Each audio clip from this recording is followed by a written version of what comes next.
Green Logbook and Veterans and Coffee. Thank you all for being here. This is awesome. Getting some regulars coming in, some folks that want to join in, and I'm seeing every week almost. So very cool. Shout out George, 12 George 83. Awesome. Good to see you again, buddy. So yeah, a new day. Sergeant Stacking, awesome.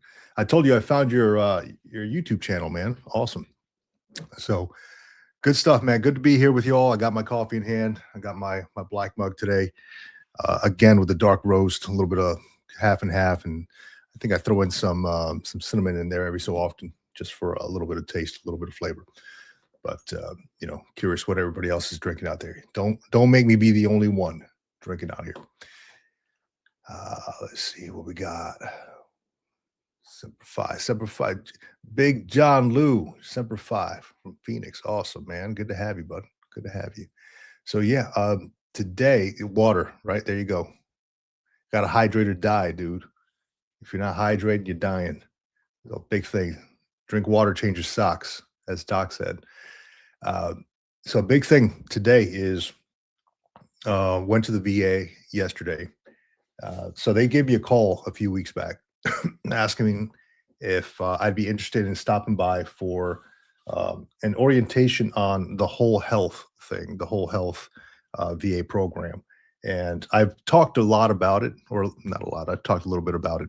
And I know about it just having read what I read online, but I don't know the intricacies of it. So I said, sure, why not? Let's go over there. There was about 7, 8 other people that were there with me. And it was pretty cool what they do offer. And I'm going to share some of that here because it was a lot more than I thought that they did. Where is it? Okay, I got a mixture of all the stuff here. I took all the handouts because I was writing notes on some of my trash.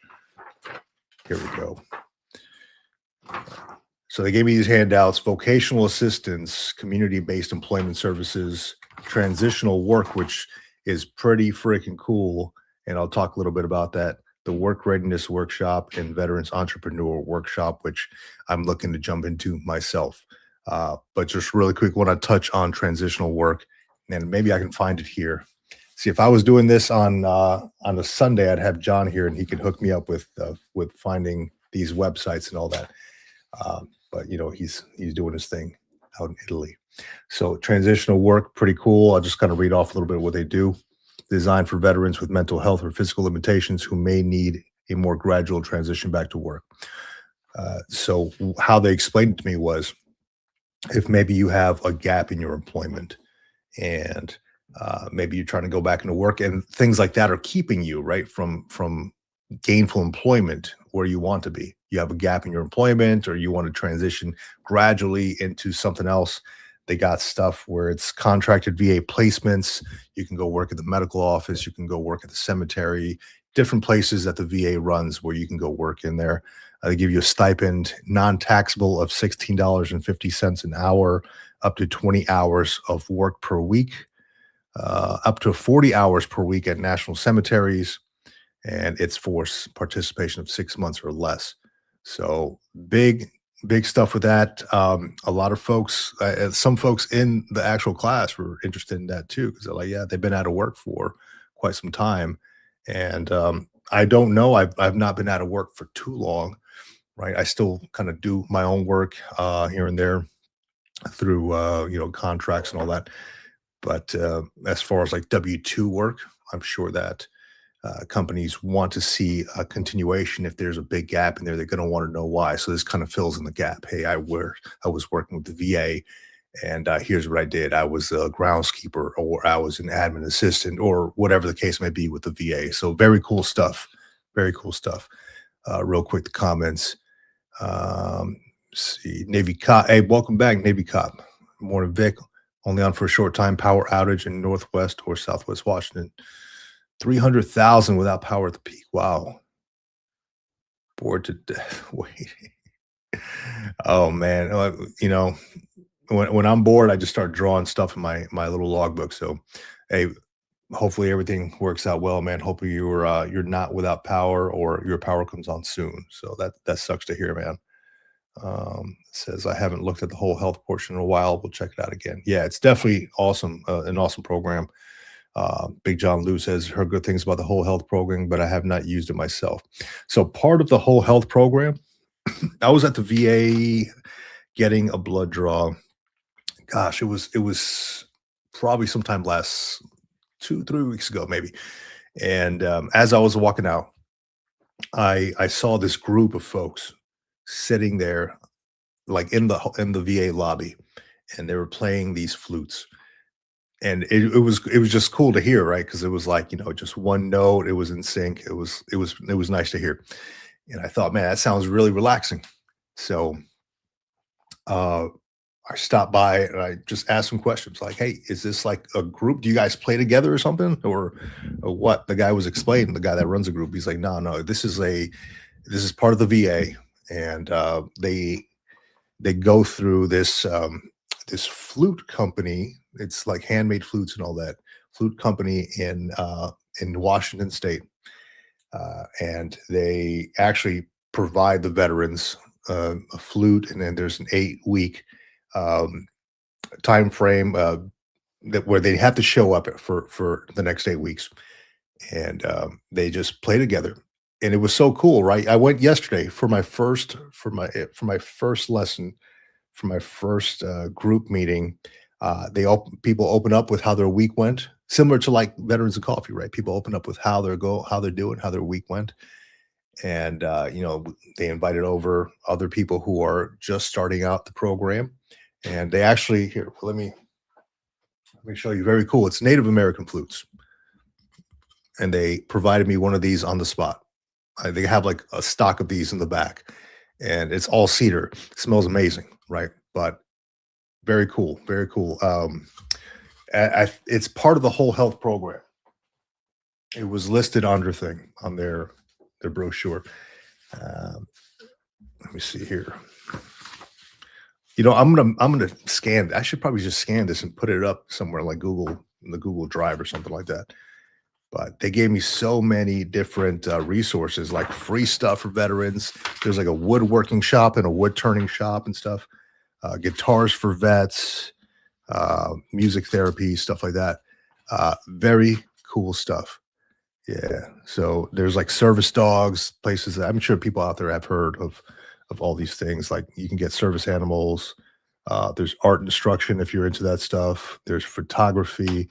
This is all part of what they gave me. This thick packet called Whole Health, and I knew that they were doing stuff like that, like horse riding for veterans. Um, I knew they were doing a lot of this stuff, especially like the surf stuff and the kayak stuff, but I had no idea that they were doing so much of this, like acupuncture and aquatics. They got yoga.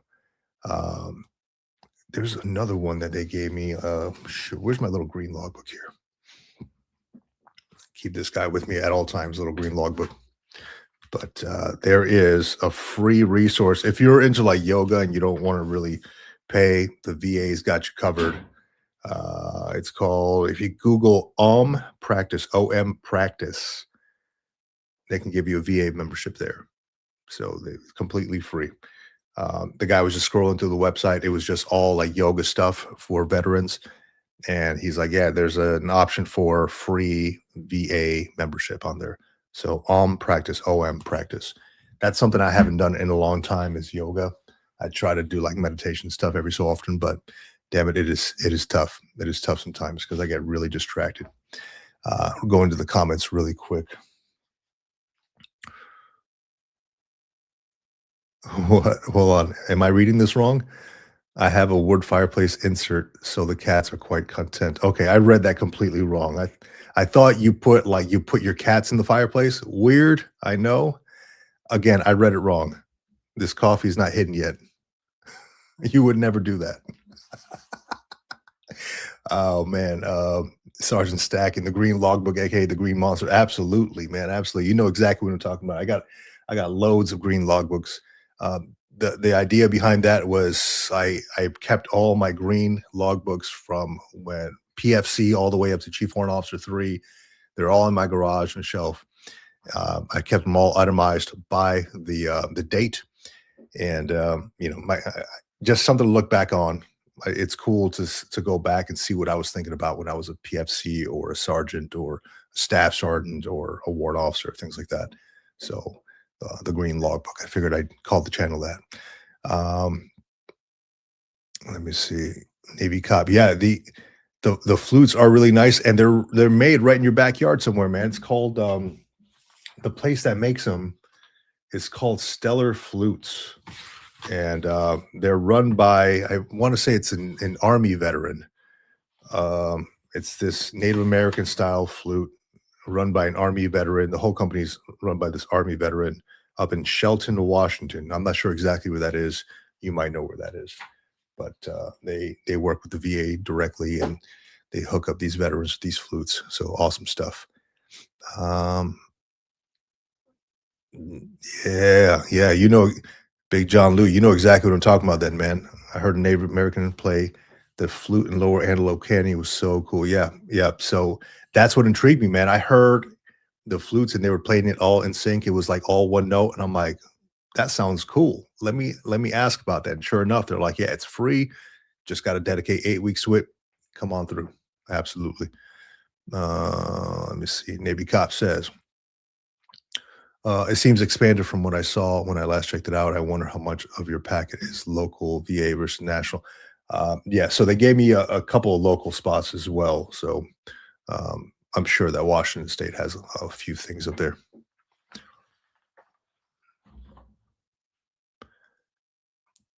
Yeah, exactly. They are about $200. So I'm blessed to have been provided one of these completely free. And as I showed up, there was another lady that showed up. There was like a couple other Vietnam veterans that showed up. They're like, "Hey, is this like a group that you guys do?" And they're like, "No, just come on. It's on Tuesdays." It may vary at your local VA. I'm not sure exactly what they may offer. I live in San Diego, and they offer that here. So and the guy that runs it is very cool as well. So he was quick on it. He gave me some lessons, and he gave me homework and all that stuff. We're gonna get back into it next Tuesday, and yeah, it's gonna be nice. Um, it's a Marine mentality, exactly, dude. So I'll put it like this. Here, let me share this. What I If you're new here, your first time here, what I like to do is I'll share the link in the comments, and if anybody wants to jump on, talk a little bit, a few minutes, whatever, share your story, maybe tell us what's going on in your life, um, you know, how you're handling the holidays and all that, whatever the case may be. This is kind of a, if I could have a room, or if I could go somewhere like a coffee shop or something like that, or a VFW or somewhere with all of you and share some coffee, this is exactly what it would be, man. Just a couple folks sitting around, just shooting the shit, hanging out, talking about, just connecting with the tribe again, connecting with the tribe. So I will paste that in the comments here. Connect, or jump on the live stream. I'll put instead. Jump on the. So when I was sitting in that group yesterday, um, there was probably about six of us, five of us really, including me. It was a small group, right? The flute group. And I think I'm the youngest one there. A lot of these folks are Vietnam veterans. I know the one guy had like combat action ribbons on his hat and all that stuff. So I'm probably the youngest one there. Yes, I did check out Carlos Nakai, Navy cop. Thank you for putting that out there. I was watching his videos yesterday. He's on the list of people that they gave me. But I was sitting in that group yesterday, and kind of going around when we first start the group, they were talking about how their week went and all that stuff. There's talk of anxiety, depression, things like that.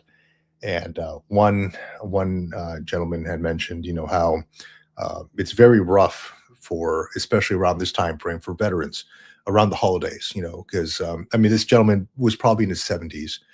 Uh, I'm not sure what branch he was in or what, but in his 70s, and I had to agree, like, yeah, the holidays are a tough time, especially when, for vets maybe a little bit older, maybe who don't have the connection with their family, with friends. And it got me, it sparked up another thing that I was thinking about that I had been researching in the past. And that is, the loneliness kind of, I wouldn't call it epidemic yet. I don't know what to call it, but there is a significant male loneliness out there. There's a lot of research being done, and I love reading stuff. I love doing research on human behavior psychology. It's what I'm going to school for, and that kind of sparked that up. I'm like, I wonder if this dude has anybody else to connect with. Another like male, or it could be anybody, like maybe a wife or somebody. I don't know, but I wonder if this dude has anybody else to connect with. And the more and more I start to uncover stuff like that and talk to people, they're like, yeah, I really don't have friends. I really don't have people who I talk to on a daily basis, right?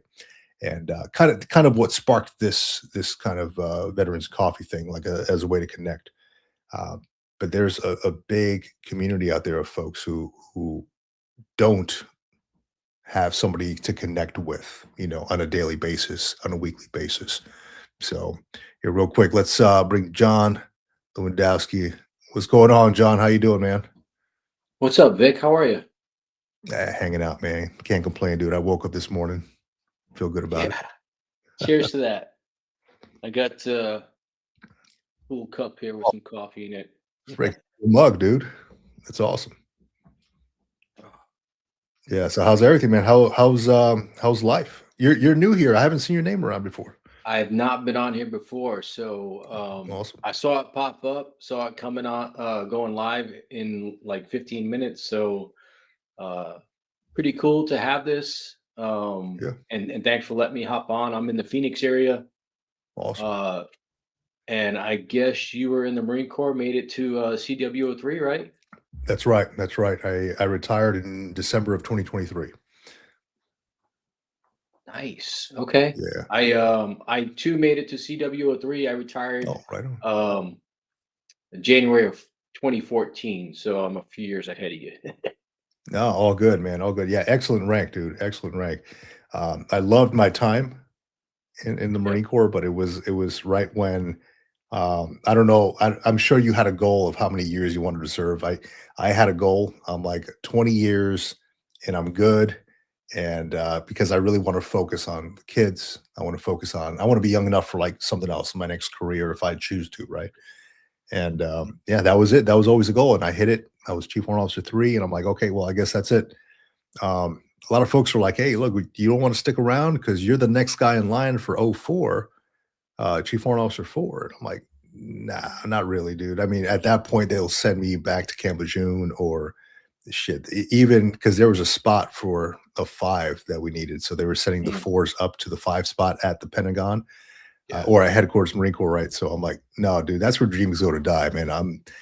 I'd rather not be a 4 filling a 5 billet, a newly minted 4 at that." Yeah. When I joined, I really I didn't even know what I was getting myself into, to be honest, Mhm. right? Yeah. I actually I joined in the admin field. I was like, oh yeah, I'll do this 8 to 5 stuff, do some college after hours and everything, and Yeah. that didn't work out. And then I ended up lat moving into the computer field, and then worked my way up. I met a beautiful Marine, married her. We had a couple of kids, and then made it up to Gunny, and then I went into the warrant officer program, Yeah. and I ended up doing 21 years. Um, and yeah, like you said, getting to that point, I feel like it's a difficult decision. It's like, It is. you see opportunities that are available, but then you see, the family aspect of it, and what do you want to Mhm. do, and everything else. Yeah. You know, Fortunately for me, uh, it was kind of an easy decision to retire because I needed to go home with my wife and kids. My last like 6.5 years or so, I was a geo bachelor. So That's rough, man. it was really Yeah. rough. Luckily, I went to the warrant officer course in '07. So, between the warrant officer course, the data systems officer course, I was gone, I think like 7 or 8 months. And then I came back to Yuma, and then I PCS to Pendleton. And that's, again, that the Geo Bachelor continuation after all that Yeah. schooling. So yeah, my wife said, yeah, uh, It's about that you time. know, I was able to commute home on the weekends from Pendleton to Arizona, and then I PCSed over to 29 Palms, and that's where I finished off at. Mhm. So yeah, it It's was a hell of easy a to ride, man. transition out. Yeah, yeah, Yeah, that's a hell of a ride, dude. It's not easy to do the whole geo batch thing, right? It isn't. And I want to say I did it for not really geo bacheloring. It was I had gotten orders from Camp Lejeune to Marine Corps Base Hawaii oh yeah, and so to K-Bay, right? So I got orders there, and my wife already had family out there. My wife is from Hawaii, so she already had family out there. And I figured, and she had accepted a job out there too, a GS position. So she left probably about 4 months early. So I was she took my youngest boy, I was stuck with the other 2 in Camp Lejeune. We were selling the house, we were, doing everything, the sure. home move and all that stuff while she Yeah, was attempting to secure, housing out there. And this is where the warrant officer community really came in clutch, man, because I was like, "Hey," they needed me to be there for some reason to secure housing, and even though she had a power of attorney. So I talked to my buddy out there who connected me to the admin warrant officer out there, and I okay. talked to him directly, and I'm like, "Dude, can I get like a waiver on this, man? Like, I really need to lock in like the housing. I can't have my wife is living with the boy in a one-bedroom place in her uncle's house. Can I Yeah. lock in this stuff?" He's like, "Yeah, yeah, let me hook it up, man. Let me see what I can do." Awesome, cool. We got into a house. We got her into a base housing house before I was even out there. The cool thing about this though, and what I try to tell people is if your wife accepts a job somewhere else and like in your PCS location and you still need to complete time there before you complete your orders, I asked for a waiver. A waiver. I went to the finance section, the admin section, and I requested a BAH waiver. So I was Oh like, yeah. "Hey, look, can I drop this Camp Lejeune BAH and get the K-Bay BAH?" And so, I mean, that was like another 3 grand on top of that. So we were just, I was shooting her uncle some dough, just for, thanks for letting her Yep. stay there and all that. But it was like that was a blessing, dude, for 4 months receiving that K-Bay BAH, and we got her in housing. But it was definitely tough. It was hard not having the wife there to help out with everything else and get the kids corralled and all that shit while I'm trying to do all my work plus the move plus everything else. Right. So yeah. Glad they took care of you. Yeah, I did. I Yeah. actually did 3 years at Camp Smith on the other side of the island. Okay. Yeah, yeah, yeah. I know where that is. Been out there a couple times. Awesome. Yeah, beautiful spot, man. Beautiful place. I'd love to go back over there. Just just gotta find a time and a reason why, right? Like gotta get a job out there first or something. The It's Holly not Cove is a feasible. good spot to visit. Nahalakoa is a good spot. They just put in just a couple years ago, they put in that whole water park area in the back. So it was like they had the pool there, and now it's like a Okay. water slide and a whole thing for kids and all that. So it's very cool, very cool. Uh, I don't have kids anymore. I got adults. You gotta. I'm working towards that. I'm trying to raise them. I'm trying to raise these good adults, right? But yeah, still got a little one who's 11. He's the youngest one. So maybe in a few Hey, years. Vic, hey, Vic. So I work full time, right? I'm an Mhm. operations manager for an Yeah. IT company, and Okay. but in addition to that, one of the things I've started doing on the side is trying to get into the acting world. Um, and like Adam Driver, right? Yeah. Um, so one thing I'm working on, and the wife she was in the Marine Corps as well. I'm trying to put together a short film to talk about veteran suicide and highlights some of the opportunities that are out there for veterans, some of the resources that are out there. I'm putting Mhm. that story together. I'm going to make it, I'm finalizing some of the details. It's obviously not going to be a full length feature film, but it's going to be something I'm going to put out on YouTube and make publicly available, to the veteran community and obviously to anybody else that has access to YouTube. Yeah, Um, that's but excellent, man. that's in the works, and yeah, I'm hoping we can reach some veterans out there because we're still seeing, those suicides happen at Oh, absolutely. at a rate that it shouldn't be. Yeah, there was just one that happened over at in San Antonio in the VA Yeah. parking lot.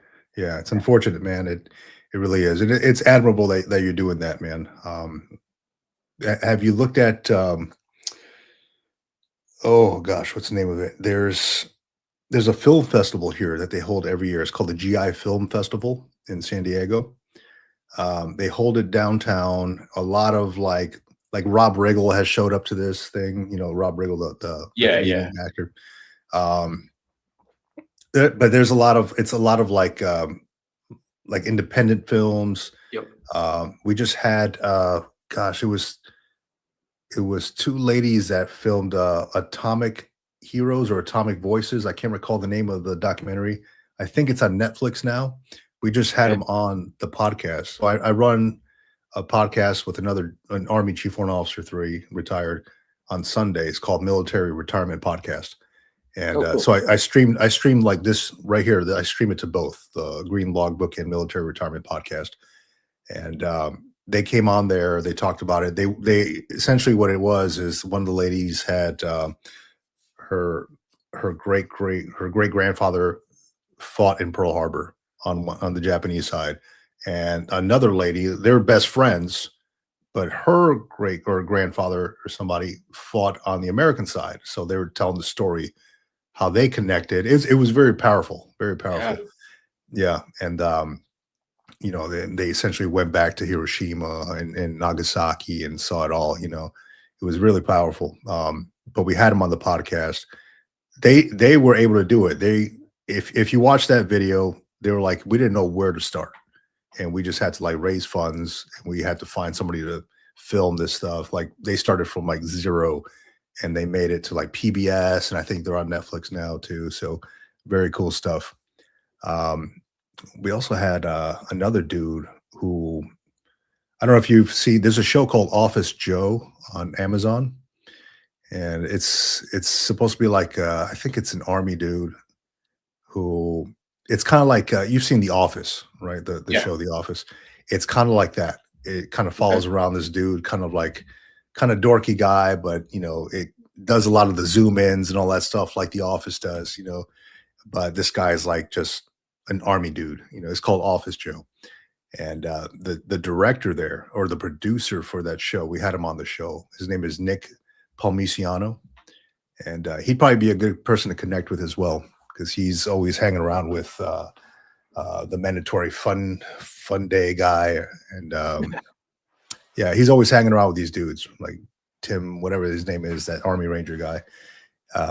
So he's well known in that area, and he's like very very down to earth guy. So if you connect with him, I wouldn't mind giving an introduction, like, hey, you're trying to get into this, you want to do like this documentary. Very cool. I mean, especially for what it is.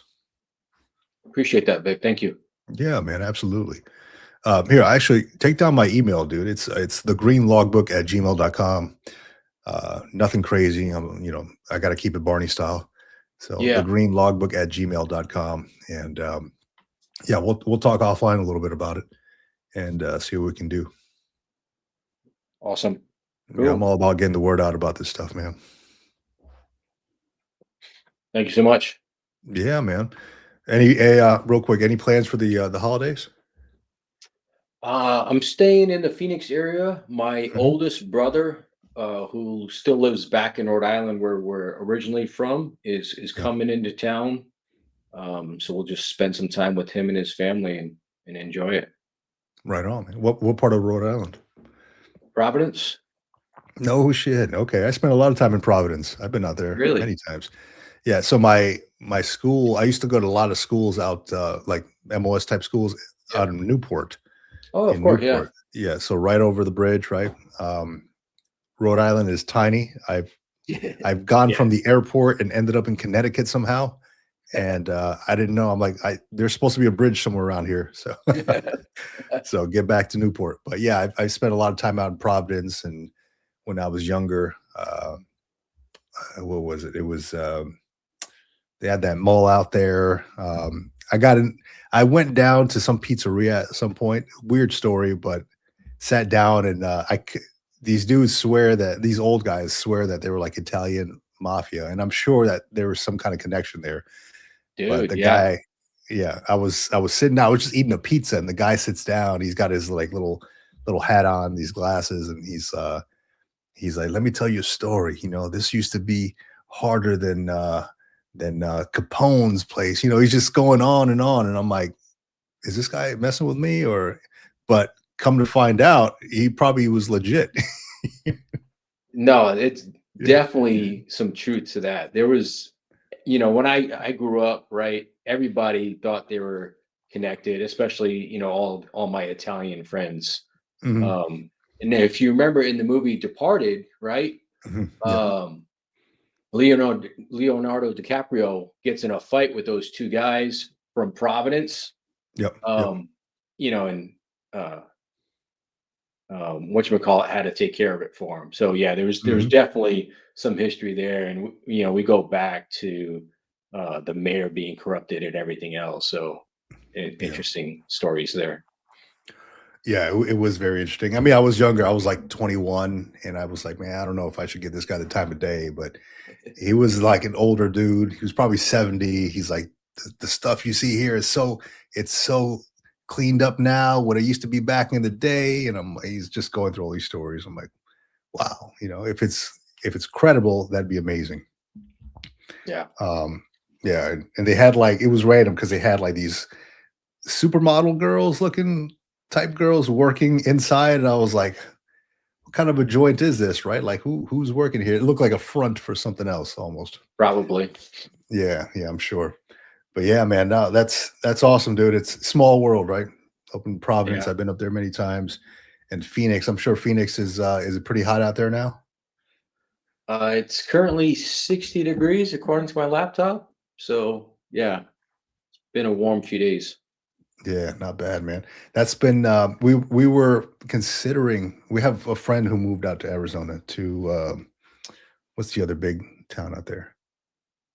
I can't remember. Not Yeah, Phoenix. Phoenix, Scottsdale, Tempe, Scottsdale. Mesa. Scottsdale. Okay. Yeah, Scottsdale. Yeah. So they moved out there, and I I went on. I did my app thing, and I just happened to look at like what the weather was out there, and it was like 114. I was like, Yeah. oh hell no, man! And right when we were like, yeah, what about Arizona? Mel moved out there. What about let's go check it out. Because we were like kind of on the fence of where we're going to live after retirement. And when I saw 114, I was like, dude, you can't leave the house. You got to wait until nighttime to leave the house. But even then, like night times, we got days where it doesn't even get below 90. Mm-hmm. It's Yeah. them summers, man. I tell you what, we've been here. I retired in 14, so I've been home, or home if I call this home. I've been here for 11 years since I retired, which sounds ridiculous that it's been that long. But yeah, man, these summers are just getting Brutal, brutal. dude. We're trying to figure out the exit plan. Yeah. So what are you thinking? Where to next? My wife really wants to go to Montana, but that's like, Montana to me is a beautiful place. We visited there several times, but those winters are like I think comparable to Alaska Harsh. in my mind. Yeah, they're So harsh, man. we're gonna go from one extreme to another. It sounds like. It wouldn't. I mean, it is beautiful out there. I've also looked at like Wyoming and Montana for the land and potentially Yep. building something out there or purchasing something with a nice view of the mountains. Yeah. That is the idea. But yeah, you're right, man. The winters are freaking brutal, dude. Brutal. I don't know. I mean, I used to live in Jersey, right? I grew up in Jersey, and Okay. I remember like back in like '96, they had this terrible winter, man. Like, yeah, I mean, you're from Rhode Island. Gone Yeah. outside. You can't even see the cars sometimes because they're just covered in snow. Yeah. And you're like touching. And I'm like, where's the car? And you got to shovel it off. I'm not about that life anymore, man. I've Yeah. shoveled my share of sidewalks with my dad's bunk freaking snowblower that he bought at a garage sale that didn't work half the time. Yeah. So I was having to do double the work. But yeah, you're same mindset, man. Like, I don't know. I like San Diego where I live, but I don't know if it's for me, man. I mean, I never really felt at home here. I'm just here for, the family because my kids are in good schools here. And I don't know. I feel like I got the itch to move, we're so used to PCSing so much. I was like, I got the itch to move somewhere else. Yeah. Yeah. And I mentioned being out for 11 years now, Yeah. and we moved just a few years ago from the West Valley to, well, still the West Valley, just more east a little bit. And we're already talking about the next move. I don't know if that's a PCS mentality or what, but yeah, obviously we haven't uh, lived anywhere for too long. Yeah. Yeah. And your wife is also a Marine, you mentioned, right? So I'm sure she has the same mentality as well, Yeah. just looking for the next thing. So my wife was prior Air Force, so she doesn't have that. Not too many moves there. A lot of homesteading in the Air Force. Yeah. Well, my wife did 4 years. She was at Okay. we met in North Carolina, uh, met at Camp Lejeune, and then she got pregnant, and it was we made the decision of you know one of us should probably get out and one of us stay in, and of course I stayed in, and Yeah. then she supported me the entire way. That's good, man. That's good. It's hard to find somebody like that that supports you, the whole time. That's good. I've done I was in the investigations OIC for quite some time. And from what I've seen, a lot of times those military to military marriages can be a little rough from the investigations I've conducted. so, uh, so I mean, I've always kind of been like a little weary of it, but when you find the one, dude, keep that one. That works. Yeah, we celebrated 30 years last month. Oh shit! Congratulations, dude. That's awesome. Thank you. I Yeah, hope to that's be there that's one day, man. That's great. I don't know how I think I'm only 35 years old, so I don't know how we managed to be married for 30 years. Oh man, yeah. I don't know if I feel 35 anymore, dude. But no, I'm that's 50 awesome, man. up here, but Up here, when you yeah, wake up yeah. and your knee hurts and your back hurts and you didn't sleep good and everything else, you're like, man, getting old sucks. Oh hell yeah, dude. Hell yeah. It does, man. It does. But it's the reality, dude. I mean, everybody's got to go through it sometime. Start breaking Yep. down. Yeah. And like I made a video. I even mentioned it on the live stream here before, just kind of revamping things for like the new year, even before the new year. Kind of instead of just kind of being stagnant, hitting the gym a little bit more, just having a routine, especially after leaving the service. So I don't know if you have encountered this, but after I left the service, I mean, granted, I've only been retired for 2 years, but like I held a regimen for a workout routine for about a month or two after, like rigid, still going at it, and then I started like getting a little bit more comfortable, and then I'm like, okay, well the pants are getting a little tighter now, and when that happens, I got to go out and work out a little bit more, right? But I got a little bit more comfortable, and then in my mind it was always, you're retired now, it's okay, you're retired now, and I don't like that mentality. And that also like bleeds into like the VA disability thing that I mentioned on here. Oh, I don't have to do this. I don't have to go out for a walk or like a run because technically I have a VA disability rating, right? Technically I'm disabled, so I don't have to do these things, right? Or I probably shouldn't do these things. And I kind of talk myself into that corner. And I'm slowly realizing like I'm not expired. I should probably Right. like continue taking care of my health if I want to continue receiving a retirement paycheck and taking care of my family and potentially walking my daughter down the aisle at one point. I need to Sure. continue working on myself. So I don't know if that's ever crossed your mind, like, hey, I should probably I don't know if you got a workout routine or anything like that, but I'm like, Uh, hey, I can't let this stuff take over my life. I did a slightly different approach when I retired. When I got out, Mhm. I I I basically ate everything. I don't know why. I was just like, I'm gonna enjoy things, because Yeah, yeah. I'm only like 5'5" or 65 inches, Yeah. and I was always right near my max weight, which was like 165, which is pretty light. Um, so I had to be conscious of that, and I always used to work out and try to be strong and everything. Mhm. So I kind of just like um ate quite a bit. So I put on a few pounds and then I kind of got back into it. And I've always been a workout guy, so that wasn't a big deal for me. But Yeah. I got back in the routine. I'm still heavier than I was when I was in, um, but that doesn't bother me. I don't need to fit into uniform. Right. I would like to be a little bit lighter, but I'm not too concerned with that. Mhm. I've done a few hikes in the Grand Canyon. I've taken some vets with me on that. I've taken my brothers and my both my sons on trips to the Grand Canyon. Mhm. Um, so I try to stay active, but I just right now I don't have any particular schedule or regimen that I'm following. I feel like I need to. I did work out this morning though, so uh Excellent. Excellent. uh it wasn't a big workout or a long workout, but it was a workout and I think that's all that matters.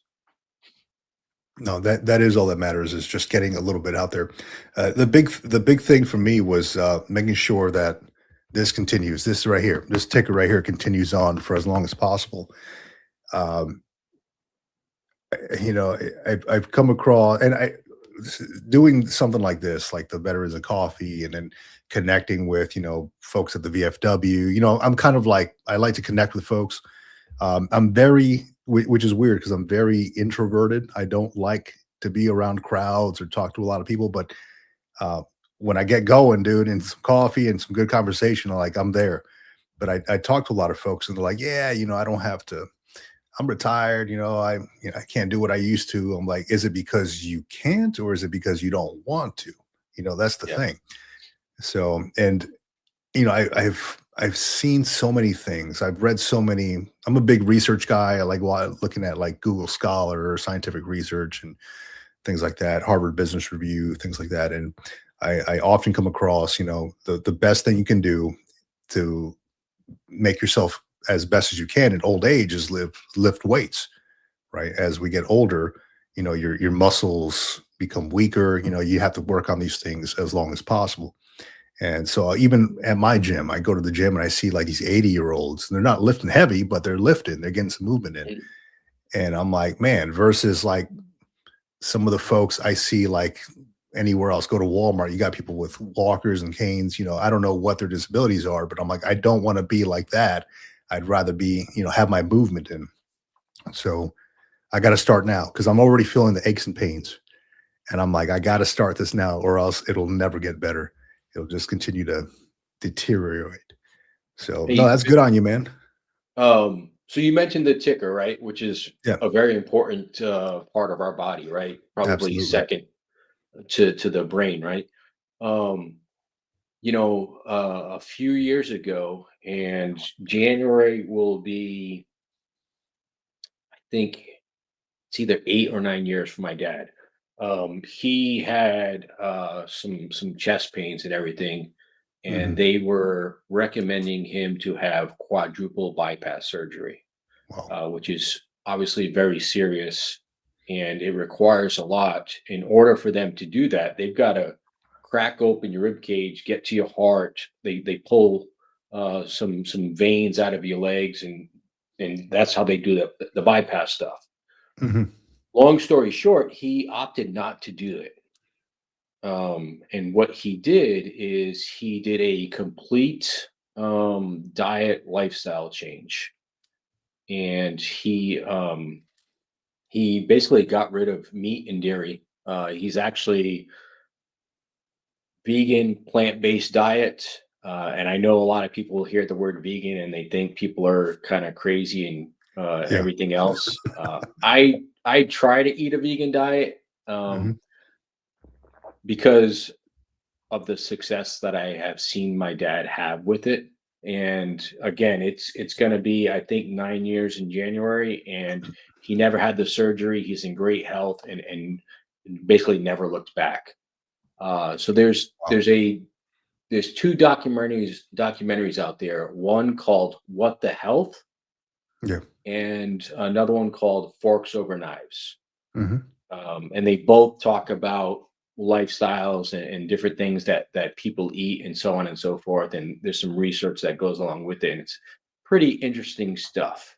Um, It and is. obviously, It is. some of that convinced me, along with seeing with what my dad has done, and my brother.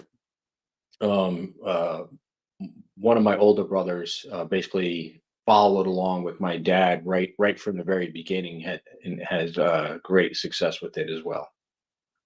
That's excellent, man. Well, congratulations to your dad, man. That is, I mean, he took a chance and it worked out, and that's awesome. I'm sure he did his research before he did that as well. Yep.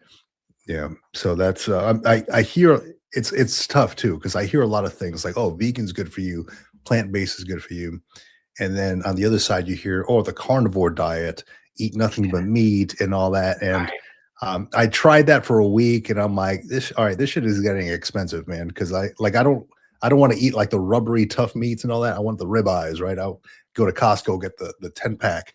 I can't do that now because now it's like $120 for a damn some ribeye steaks.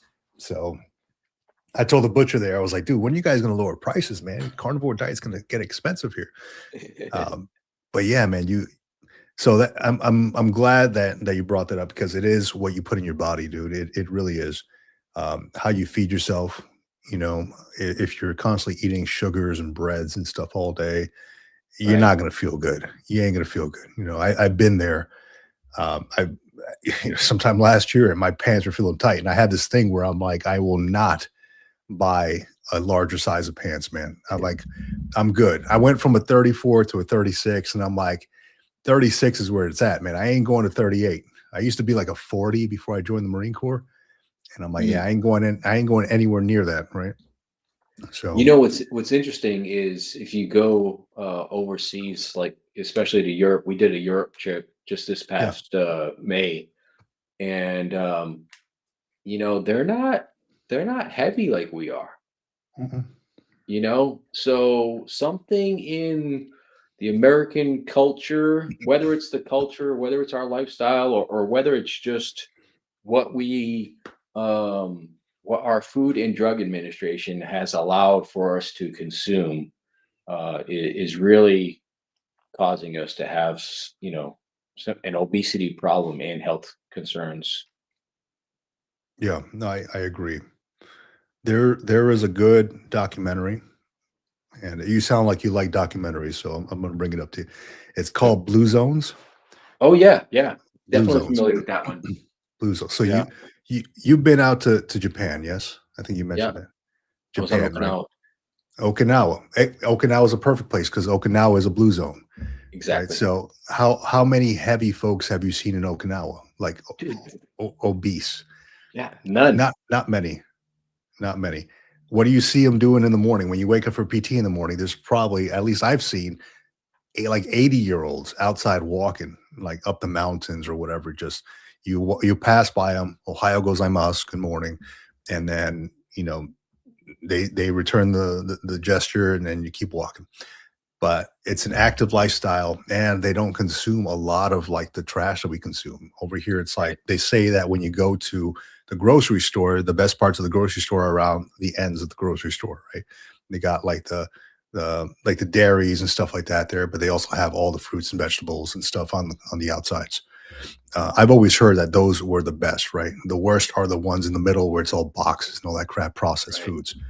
Yeah. So I'll give you a quick example. We stayed in a hotel when we were visiting Kyoto. I was in Iwakuni, right? So we were kind of mainland.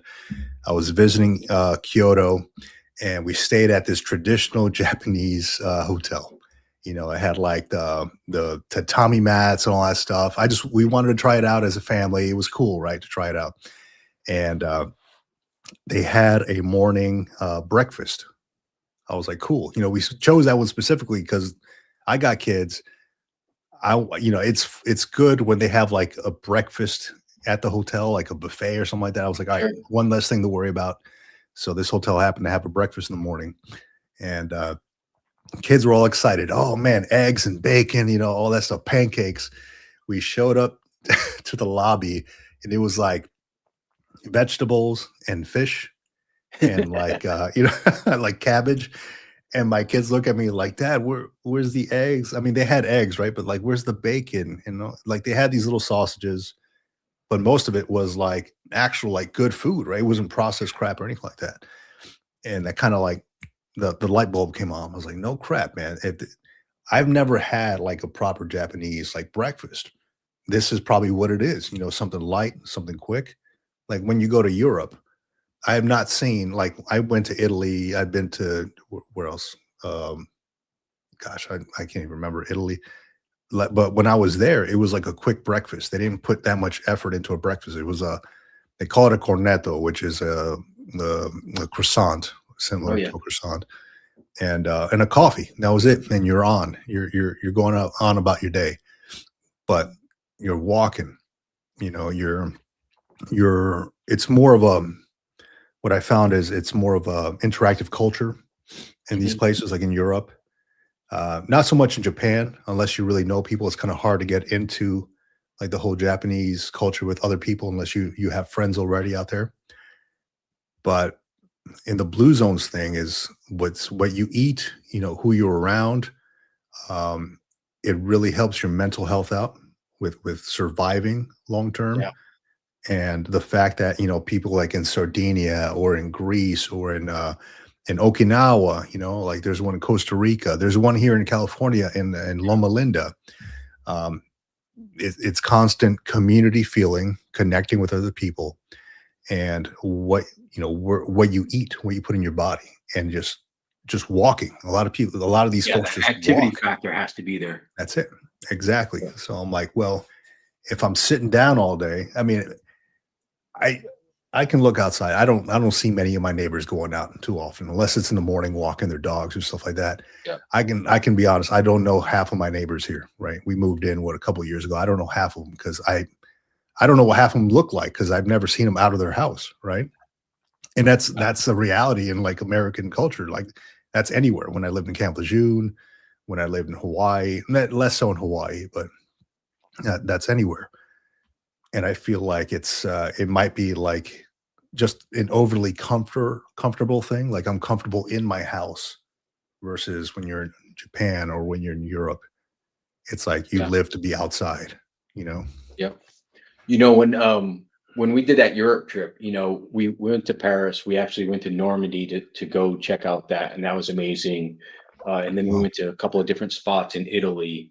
Yeah. And then we went over to Poland and visited a couple of cities. I'm Polish, so that was a big bucket list item for me. But we ate and we drank a lot. So when we got back, I was like, man, I need to get back on the scale and see what the damage is because we just the food was so good over there. It's Yeah. just it's a different level. It's obviously cleaner. I would say healthier, right, and everything because Mhm. they don't, everything was just fresh and Yeah. delicious. I think I got back and I really think we were gone for I want to say like 2 weeks. I gained a pound, and I was After like, eating all that food, yeah, I was like, wow, like, because it's not stuck in there. It's not just all stuck in there. That's why. right, right. And I didn't feel bloated or anything like that, but I know we were eating a lot and drinking. We drank a lot. Um, Yep. but we just had a great time and it the scale didn't reflect it, which was awesome. Yeah, yeah. I can see that. And I think like when we went out to Italy too, I was wondering like I was wondering how people eat so late and Yeah. still stay fit, right? Because what if I do that here, I wake up in the morning and I feel like crap. I'm like, oh man, I feel bloated and stuff like that. Partly because of what I eat here. But it's a matter of I think just the constant on the go. They're walking everywhere. Um, it's a lot different too. And I noticed it when I went to Guatemala. I just celebrated last month my 19th year anniversary. And we went to Guatemala, my wife and I. And if you go to a lot of Central and South American cities, like major cities, you'll notice that they have like a town center. There's usually Hmm. like a government building there and a church, like a cathedral or something around there, and a park, right? Somewhere to congregate in the middle, right? A lot of Europe based around, Spanish conquest and all that stuff from back in the day, because that's how, those cities out there are made. Um, but I noticed that everybody's out. Everybody's out. Everybody's hanging out, walking around, and I'm like, yeah, we don't have that in too many places in the US. You got to use a car. You got to get in your car to go anywhere you want to go, Right. unless you're like in a really small town, somewhere like Hendersonville, North Carolina, and they have like a little main street where you can congregate and hang out. But aside from that, we don't really have that whole town square feel. So there's not really a place to congregate. You see people out there playing chess at the park or something. I'm like, I don't know when the last time I saw something like that, is, but it is a That's different feel. what's that Balboa Park down there in San Diego, right? Yeah, yeah. I was just down there a couple days ago. Yeah, yesterday. I was just down there yesterday. I went from the VA. The VA is nearby there. So Yep. yeah, yeah. Beautiful place, man. I love that spot. Yeah. So it's a different culture for sure. And I've been kind of looking. I've been looking at that Blue Zones documentary. I've been trying to figure out because we're also trying to figure out our next move, Mm. right? Like I Yeah. mentioned, I'm like, well, I don't know. Like we like the Wyoming, we like Montana, we like those areas. At least I do. I can't talk my wife into that stuff, right? She only gave me two options when I retired. She's like either San Diego or Hawaii. Why? Because has lived in both. I grew up in Jersey and Florida, and I'm like, I would love to move back to Florida. And she's like, no, I'm not doing that. So I'm like, Too okay, far well, from gotcha. yeah. Yeah, too far from everything. And she's like, Florida's freaking crazy. And I think it's because there was my dad sent me a picture one day, and it was an alligator at his front door, and because they live by like this conservation area, like this lake. So I'm like, yeah, that's not cool. I'm like, what'd you do? He's like, oh, I called animal control. They came out and got the gator because he wouldn't leave the freaking front door. And my dad's like, I can't get in the house, Yeah. and he's not gonna freaking wrangle a whatever 8-foot alligator. But she's like, yeah, I'm not moving out there. So I kind of had two choices there, and I'm like, okay, well, I guess San Diego it is. Um, but yeah, I've been looking at my next move. I've been trying to figure this out, and I've had a lot of talks with a lot of people, especially like overseas, who live in like expats, and these happen to be veterans and stuff who Mm. do have like their retirement, who do Yeah. have VA disability, who can speak on how health services are in these places. Excuse me, and I'm hearing some great things, man. I really am, and I'm trying to convince the wife, like, hey, maybe moving overseas somewhere is not as bad as we think it is. We've been to Costa Rica. It looks awesome out there. Lifestyle is great, more affordable than here. Guatemala is way more affordable, dude. There's a retiree I talked to out there. $1,200 a month is what he spends on everything he needs for him and his wife. Rent, or not his mortgage because he bought a place out there recently. Mortgage, maid, somebody to come out and cook for him twice a week. Going out, going out to eat, sightsee, whatever, hang out. He's got a little boat. I'm like 1,200 bucks for all this stuff. It's crazy. And That's he's fantastic. yeah, Yeah. a retired guy, a listed guy, but retired guy. And they're just putting money away for whatever rainy day, whatever they need. It's amazing.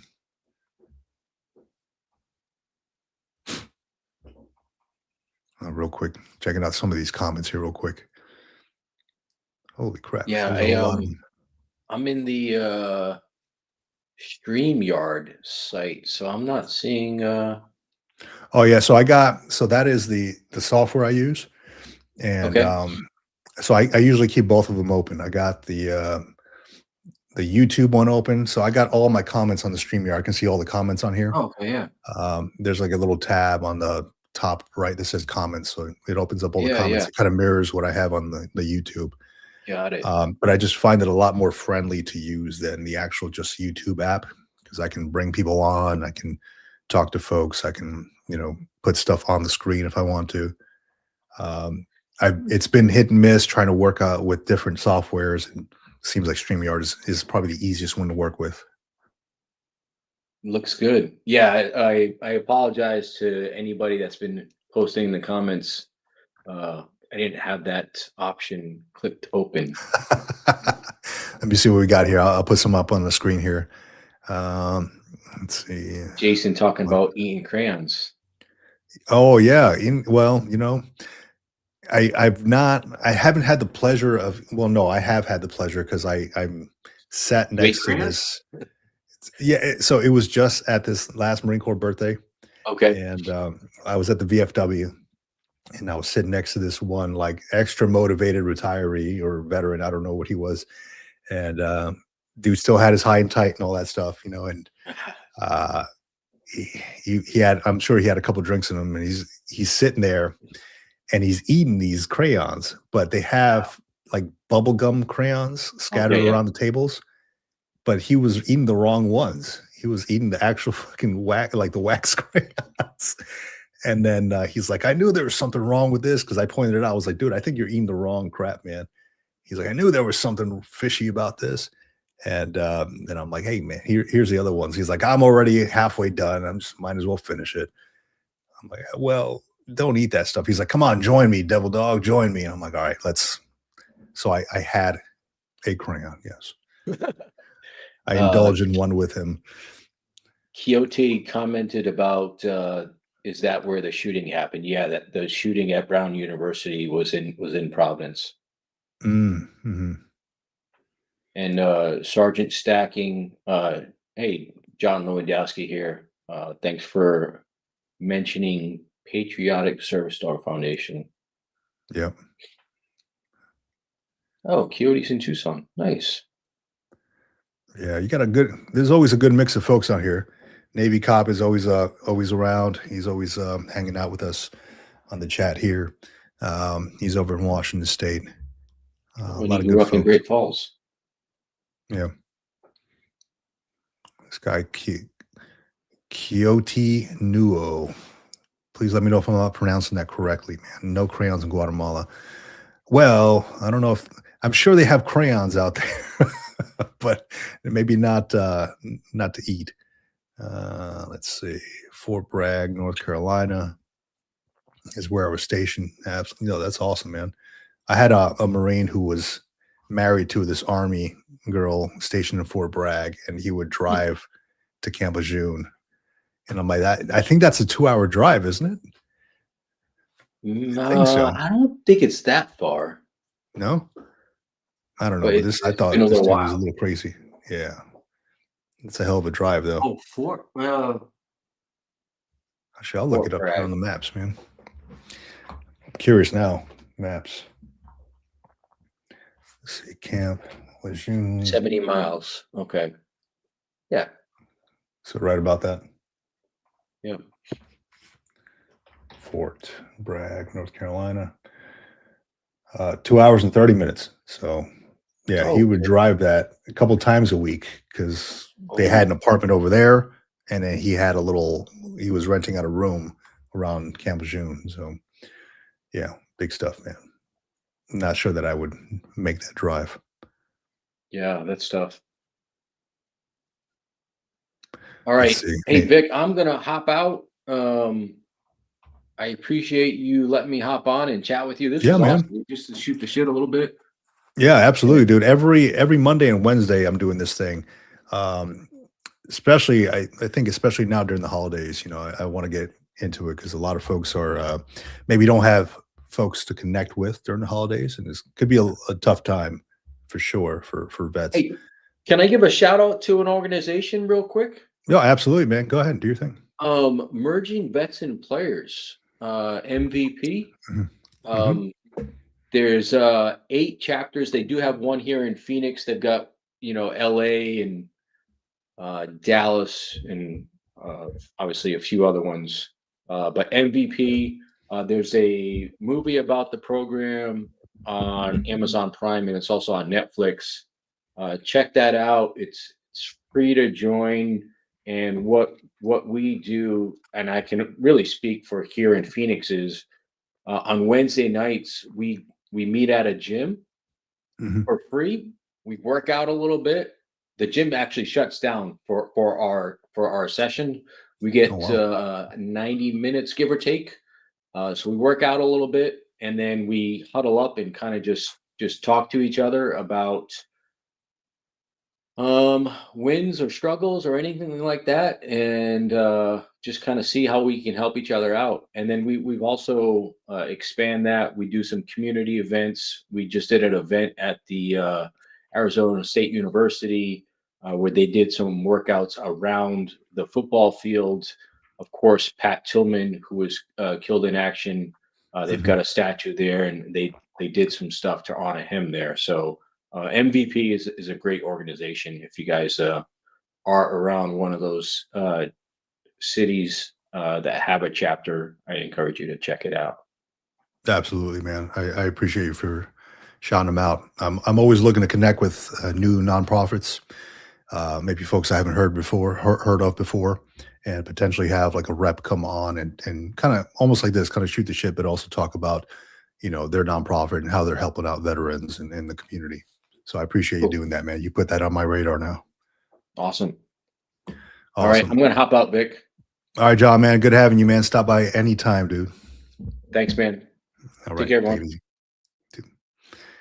Yeah. So that was John. Awesome. Out of Phoenix, I believe it was. Awesome stuff, man. It's good to connect with folks. Good to hear their perspective and just their encounters of in life. Great to connect with John. And John, if you're still listening, you got my email, dude. You give me send me an email, and we'll see what we can do about this documentary. I really appreciate you looking into spreading the awareness on that. Absolutely. Another good organization, and John, again, if you're still listening, is AL to LA. It's stands for Alabama to Los Angeles. It's run by this gentleman named Rob Luna. He's a retired Coast Guard. I think he did 28 years in the Coast Guard, and he recently walked across the U.S. in support of veteran mental health awareness. So uh, awesome guy. Really connected with him. I drove up to Long Beach. He ended his walk at the Long Beach Coast Guard base. Met him up over there. Talked to him a little bit up there. Did a quick interview with him up there, and he is working on doing this whole homeless veteran project in Alabama, and essentially giving people a purpose and spreading some camaraderie and this big plot of land that he is now working on building up for the veteran community. So big ups to Rob from AL to LA.US. Cool stuff. Let's see what we got here. Just going to the comments real quick.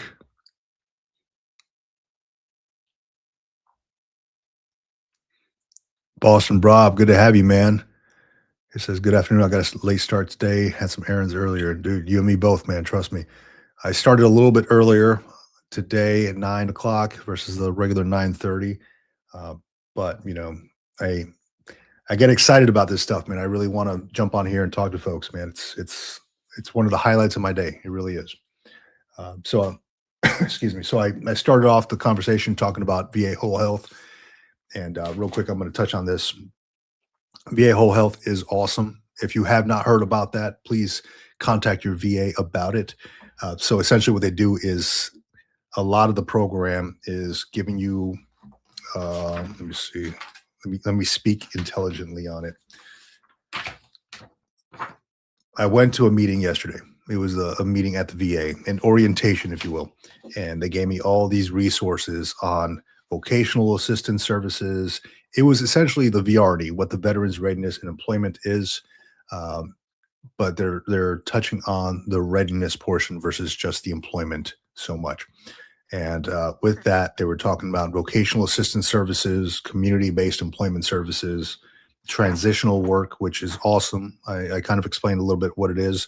They help you fill the gaps between jobs, right? So if you have a job that maybe you've been out of a job for maybe a year and you need to show your employer that, hey, I have been gainfully employed during this gap. I actually don't have a large gap.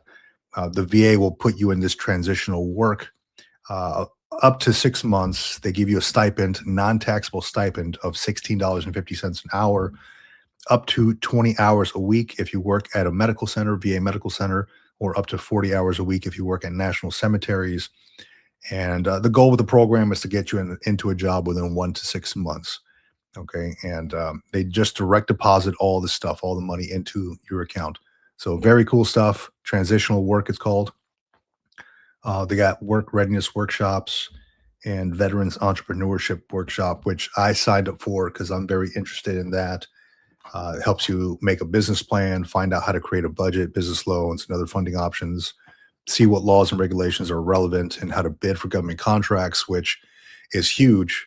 Um, I've done government contracts before, at least on the government side, that actually presented or tried to get government contracts. So I kind of am familiar with how they work and learn how to advertise, staff requirements, business concerns, things like that. So very cool stuff. And along with VA Whole Health, they have this whole thing where they, oh, Navy Cop, real quick. Thank you for joining, man. Dropping off. My hotspot is starting to have some issues. No power. Dude, I hope everything works out for you, man. I understand that you guys are having a big power outage out there, but hopefully it doesn't really affect you too much. Thanks for stopping by, dude. So VA Whole Health, they have all these different organizations that they work with. Some of them I've even interviewed here. Guitars for Vets gives you guitar instruction. And they actually, I think this is the one that they actually give you a free guitar after you take all the instructions. So very cool stuff. Let me see. There's, oh gosh, horse riding. And so the one I want to outline is I was at the VA about 3 weeks ago. I was walking out in the lobby. There was a group of folks playing the flute, like this Native American flute. And I thought, that sounds amazing because they were like all playing it in sync on one tune. And I was like, what's that? Where's that sound coming from? Excuse me.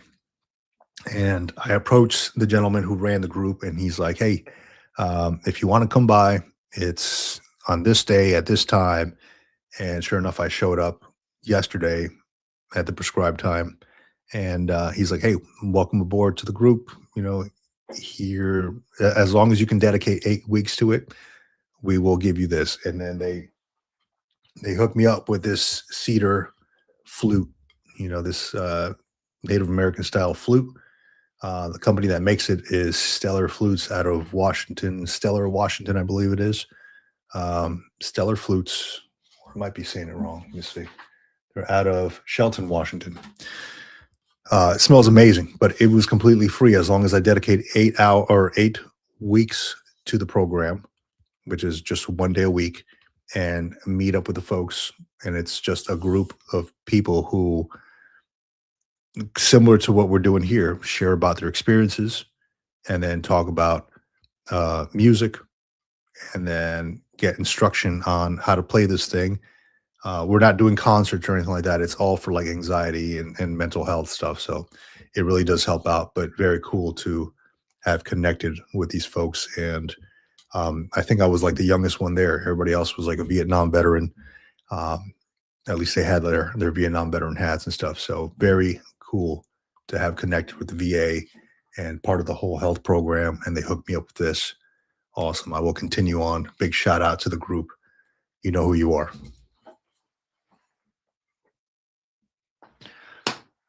but yeah, a lot of stuff. The VA does a lot of stuff, and this is like a little known program that can definitely help out veterans. They got like dog assistance, horse riding, depending on where you are, right? You just contact your VA and they can most likely get you this stuff. Veterans Tai Chi, and then there's yoga, things like that. Um, Tennis programs, like they have a ton of stuff, man. Like they pay for this stuff for you to go and actually like use it. Like over here, they have Heroes on the Water, the Waves Project, where they show you how to scuba dive and stuff like that. Sailing, Travis Manion Foundation does some stuff. Where else? Oh gosh, scholarships and support for aviation dreams. Yeah, just a lot of stuff. Just a lot of stuff. I mean, this is the one here specifically. It's to Southern California, but VA Whole Health. It was pretty damn awesome, I will say. And I just grabbed I grabbed a bunch of papers, man. But yeah, I'd say you got to use it, or else it gets funded by it being used. Same thing as budgets in the military. If you don't use this stuff at the end of the year, the money, there's no more money for it because nobody's really using it. So if you're inclined to use it, please do so, because it's out there for us for a reason. And as long as we're using it, money will go towards it. Let me see. This one that they gave me has like clinics and services that they offer. Acupuncture. There's what is that? Wood turning clinic. I'm all about that stuff. I love making like these wood turning pens. Usually I make them and give them out for gifts, like for Christmas and stuff like that. Like the one that looks like 50 cal bullets or whatever. You can make some of those. Pretty cool stuff. But yeah, VA Whole Health, definitely something that you should look into. Definitely something. And then John Lewandowski, we just had him on the show here. He talked a little bit about a nonprofit, MVP, Merging Vets and Players. I'm definitely going to check that one out. It's come across my radar at some point. I'm definitely going to check it out, though. Let me see what we got here. If you would like to jump on the live stream, I got you.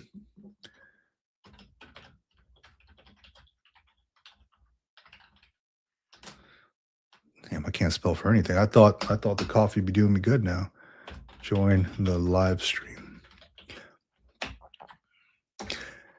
And if you haven't already done so, if you're just joining the Green Logbook and this Veterans of Coffee, so please consider liking and subscribing to the channel. It really helps in getting this in front of more veterans, or at least on their YouTube homepage. It really does help out in getting this in front of more people who may feel like they want to connect with other folks, either in the chat or jumping on the live stream. It is good to connect with people. Even if we can't do it in person, it's good to have somebody to relate to, somebody maybe within your tribe, or, just to build some camaraderie. Let me see. Let me pull this up here. I got so many damn windows open. Am I the only one that has like 30 windows open? That can't be. Let's see.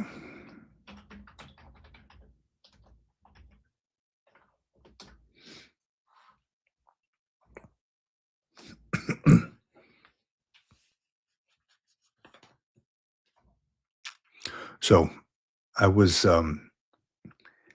when I was talking to some folks from that group, that Fluke group, one gentleman started talking about how veterans in the holidays and how we really need to connect with others during the holiday period. And I had been doing a lot of research on this stuff. It was I heard it on some podcast, and then it kind of sparked something in my mind. I'm like, you know what? Let me look this up. For a reason. So I have a very, very tight group of very, very close friends, close people I consider friends. Um, it is hard for me to let new people in, very hard. I may seem outgoing and I may seem all extroverted, but in reality, I like my alone time, and I think that has worked a little bit against me as I've gotten older. So there is this thing I started doing research on, especially when I started talking to other veterans about, just the isolation and, just getting out of their house outside of these four walls because it will do you some good. And there's the thing is called male loneliness epidemic. I don't know if anybody's ever heard of that before. Um, and there's several things you could just Google that thing, and it'll tons of things will come up. Um, and there's a bunch of data that comes on here when you look it up. Let me see. See what I can show you here. So essentially, what it is as you kind of get older, it is, especially like for men, right? It is a little bit harder to get friends or establish those friend relationships as you get older. And why is that? Why do you think that is? Um, Partly because it has to do with socializing. It has to do with opening up, and a lot of men don't want to do that. So it kind of started sparking something in me. Like I should probably look into this, especially like geared towards like the veteran side of things, because I do find like the only time I really socialize or I see other veterans socializing with each other are either at the VA or especially in older age, right? At the VA. I mean, they have other clubs and stuff like that out there, but I don't really see too many folks unless they knew each other from back in the day or unless you work with somebody. But what if you're out of work? What if you know, just stay in your house all day? Like, do you really like who do you hang out with anybody? Do you consider like people on your Facebook friends list to be your actual friends? I'm actually curious about that. Like I have a bunch of Facebook friends, like a lot of them on there. Um, and little by little, I go on my Facebook list when I do get on there, and I'm I'm kind of deleting people because I'm like, I really don't know this person. I don't know why. I can't even remember why I added them onto my list. But it, I'm curious. Like, does anybody else think like that? Like, is your friends list actually your friends? Yeah, so Big John Lou. I work remote. I look forward to MVP workouts and hanging out with veterans. Absolutely, man. That is cool. That is cool. I like that. It gives you a reason to get out of the house. It gives you a reason to connect with other people. Um, and I think a big part of it is just getting outside and doing something other than, you know, I don't know, being on the phone or computer and all that. I imagine this group as like kind of sitting down, like this thing right here, this veterans and coffee thing, as sitting down and actually, um, sharing some coffee, hanging out with folks, talking, like we mentioned, shooting the shit, right? So, unfortunately, it's not face to face. It'd be cool if it was, right? But this is all we can do right now.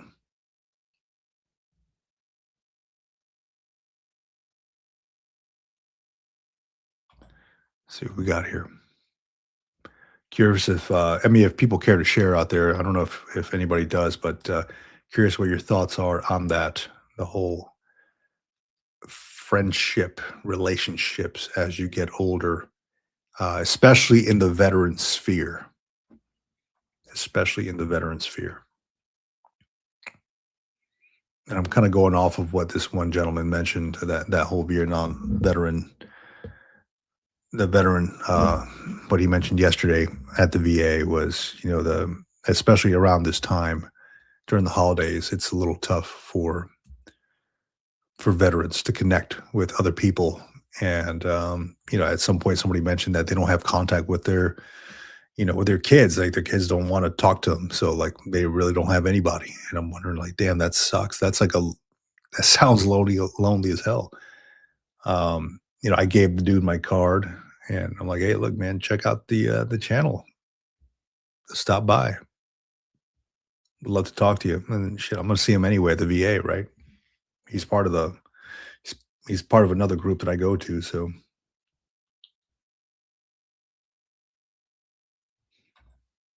let's see what we got here.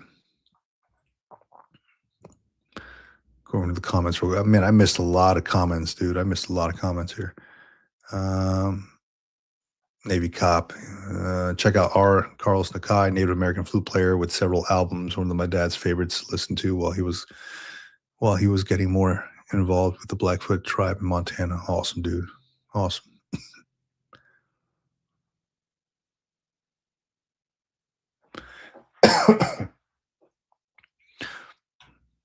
Yeah, let me see here.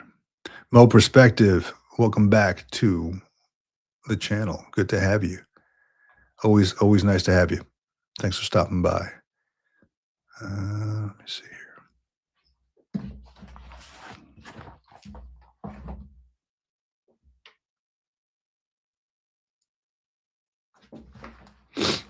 So this next year in 2026, I'm teaming up with a few organizations. We've already established everything, and so you may hear me kind of putting some information out there for on different organizations. These are all kind of vetted. I've made sure that I work with certain veteran organizations that I like. You know, I get approached by a few companies and organizations saying, "Hey, look, would you mind teaming up, doing this affiliate, this and that?" I'm like, "Look, this is not for everybody. I'm not going to put this in front of all my audience." So I'm very selective on who I want to put out there in front of the audience. So this next one in 2026, I'm working with a beverage company. It's not an alcoholic beverage or anything. It's a beverage company, and more to come on that one. A veteran-owned beverage company who is looking for people who may be interested in franchising. They kind of do all the work up for that. Owned by a Navy veteran, and a lot of the people who he works with are also veterans. So that's going to be cool. Was really excited when I heard about that. I love what they're doing. I even stopped by like the beverages company or whatever the store is here, Bevmo, I think, and found their stuff there. So very cool. They're nationwide. Another one I'm planning to work with is a life insurance company, solely because that is a big miss for a lot of retirees and veterans who get out. Like once you do your VA disability and then you get your life insurance is going to go up. So it's always, I think it's always best to do it before you submit all your VA stuff.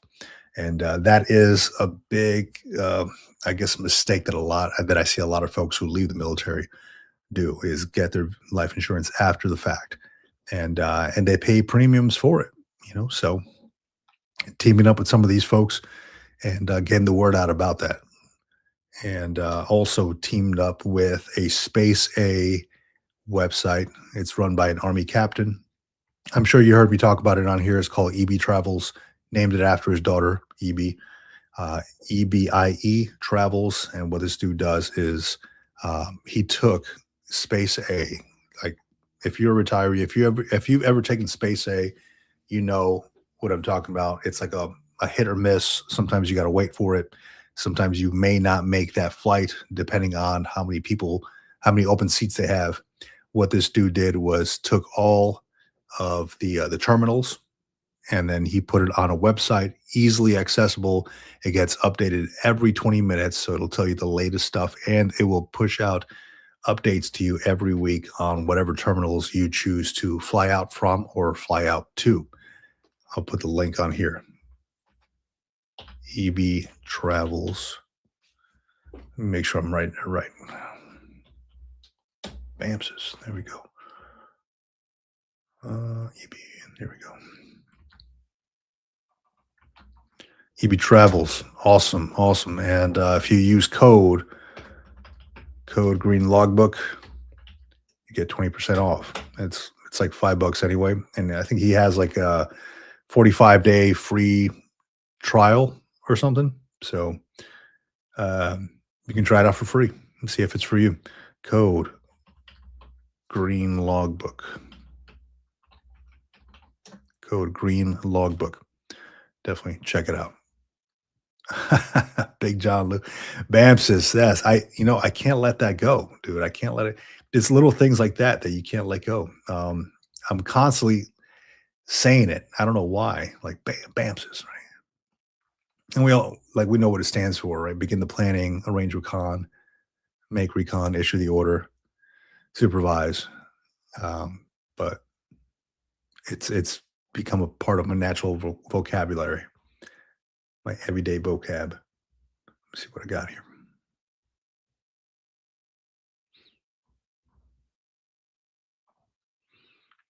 Yeah. So if you're just joining, please consider liking and subscribing to the channel. It really helps out. Got a goal by the end of the year trying to hit 8,000 subs. Whether or not I make it, hey, who knows? Not really stressing it too much, but would be cool, right? I'm at 7981 right now. Let's see if I can make it. Awesome. And yeah, there we go. I'm gonna put that down. So funny thing this week. So I've been putting some videos up on actually hold that thought. Let me grab some more coffee and I will be right back. Actually, let me write this down because I got like a memory of a goldfish. So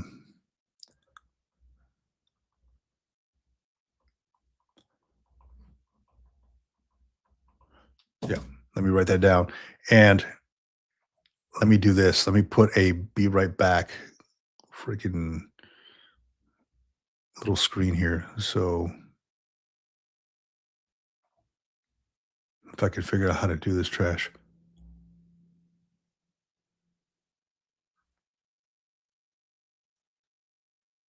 Oh yeah, there you go. Let me try that out.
All right, back at it.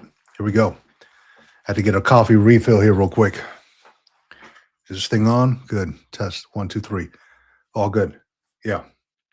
Coffee refill in effect. Dark roast with some creamer, some Costco creamer, 2-for-1 special, and a little bit of cinnamon in there for some shits and giggles. Awesome.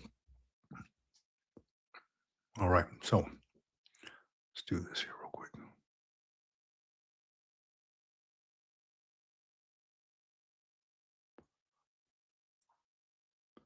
What do we got? Who do we got on here?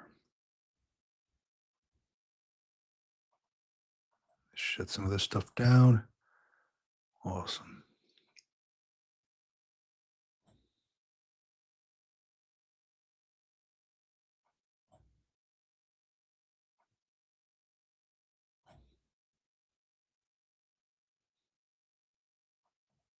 Okay. Here we go. Yeah, just wanted to address a couple things here really quick with the whole YouTube thing. You might have seen a post I had put up there about some hate I was getting. It was weird. I'd never got it before on some videos I was putting out there. Now, the videos are addressing things like uh, the VA. It was like the drawdown of or the expectation of the VA canceling 35,000 jobs in December. Yeah, and they're not like they're not jobs that are filled; they're vacant positions, right? And my view was, man, that sucks because I'm trying to work towards the whole veteran mental health thing, and would love to get in with the VA at some point. But this would severely limit me if they're going to be like cutting out these jobs.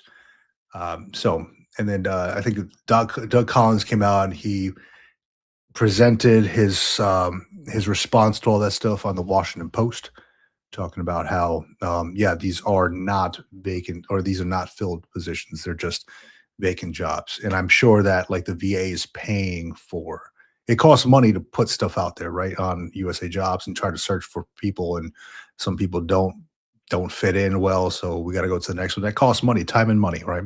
So they're cutting that stuff out. Got it. Got it. My whole thing was, hey, um, I would love to get in some of these jobs or into a job. A lot of my VRE, when I spoke to the counselor, it was based off of what is being offered by USA Jobs at the VA, right? Oh, I see that they need a lot of mental health counselors. That's what caused me to set my parameters on the jobs that I want to pursue and the degree that I want to pursue.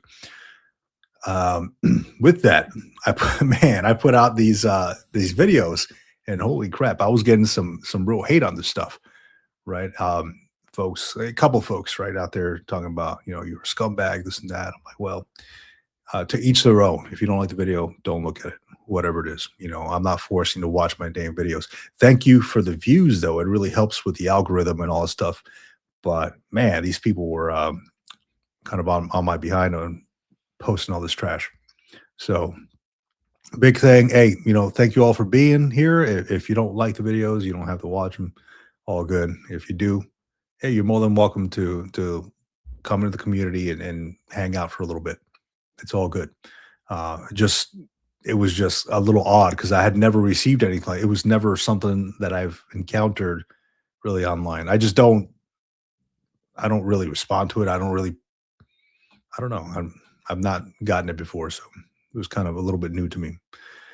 Not that it bothered, but it was just kind of threw me off guard a little bit. Like, is this dude for real? Like a grown man pissed off about, or grown men pissed off about what they got, what somebody put up on a video.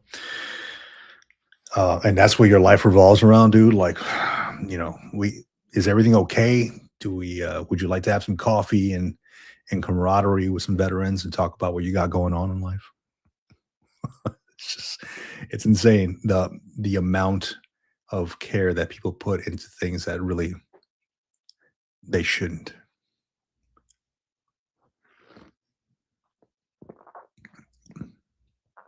So here we are putting this in the comments. Join in on the live stream if you feel so compelled to the live stream. Let me put the link out there in the comments section. If you want to jump on, tell me how things are going, share some coffee, some camaraderie, talk about some veteran stuff, talk about your time in from military to civilian. I'm curious to hear other people's military to civilian transition. I love hearing these stories. If I could compile all these stories into a book, which maybe I will, it would be awesome. I think a lot of folks need to know like what other people go through when it comes to military civilian transition. If I could, if here, actually, let me post it up during the live stream.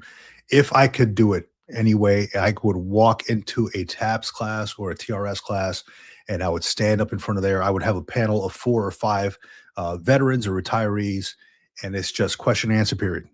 Hey, all the folks at TAPS, all the folks in TRS, Transition Readiness Seminar, you got an hour, you got 2 hours, whatever it is, to do this whole question and answer period with people, veterans who are sitting in front of the class and who have lived experience on what it is to have been retired for a year, for 3 months, 6 months, a year, 5 years, 10 years, whatever. It is a very high anxiety inducing period in a lot of people's times leaving the military, because it's all you've really known for, I don't know, 4 years or several decades. It's all you've ever known, right? It's your life, it's the structure, you have a battle rhythm every single day. And then all of a sudden you think ahead and you're like, damn, how am I going to survive? Like what's next? What's my next mission here? And it's tough. And it hit me hard too, because I was like so used to, I was just part of I had a strict battle rhythm every day. It was meetings, it was getting the work done, it was briefings, and leading Marines. And all of a sudden, bam, it just stopped. So, and not that it stopped because I didn't want it to. It stopped because I had a goal and I met that goal. And I'm like, okay, well, this is the time when I need to get out now for me and for my family. 20 years in 1 month. And that was it for me. So a lot of folks, deal with that stuff. And if I could have it any way, it would be a group of veterans in front of a TRS class or a TAPS class, and just kind of talking to that group of retirees or veterans and letting them know, hey, stuff is going to be actually okay after you retire. You will have either your retirement income, you will have VA disability that will help you out. You have programs like the Veterans Readiness and Employment, VRNE, to go to school where they actually pay for your tuition and give you a housing stipend equivalent to E5 with dependents BAH, which they just announced the 2026 BAH rates, by the way. So if you're in those programs, definitely check it out. There's programs like the VA Whole Health Program, like I talked about here, that gives you all the stuff that you need in order to succeed, right? So it's a big thing, and I wish I could do it. I've approached 3 different TAPS, TRS TAPS classes or coordinators, and was told I could not do it because that's ran by a contractor, subcontractor, right? So I would not be able to get in there unless I worked for the subcontractor, which sucks, right? Because I feel like it is it's a tough time in somebody's life. It's an exciting time, but also a high anxiety inducing time. And I think people should hear it from actual military retirees or veterans, because who's up there talking to the class? We had some dude who was a former gunny, E7, who got out after 10 years and happened to, just give classes. Yeah, he's a veteran, but I'm like, well, we want to hear from different folks who have served and stuff. So Big John Lou says, could you coordinate to do a virtual TAP session? I would join and be on that panel to help answer questions. Yeah, I suppose that's doable. People sign up and do a TAPS thing. I suppose that's doable. I just, Yeah, we could do that. I'm trying to think of like the pros and cons of doing that. Um, Kind of like an extension to a TAPS class. Um, I guess you can touch on you can have more people on there in the room. Um, Kind of like where TAPS leaves off, we pick up type of thing. There's a lot of I feel like on LinkedIn, just going on LinkedIn, there's a lot of organizations that already do that. I don't know how successful they are, but I think it would be beneficial to do something like that. Yeah, I agree. Uh, bef- just a few months ago, I was talking to this Navy guy, retired Navy guy, who owns a bar nearby, or owns a it's a bar, but it's like a nice area, kind of like a bar and grill type place. Who mentioned that he would love to host something like that. Um, but it would be cool if we could do it like for everybody across like the country, like online. That would be cool. Give me a second. I hear my dog crying. I left her outside. Give me a second. Let me let her in real quick.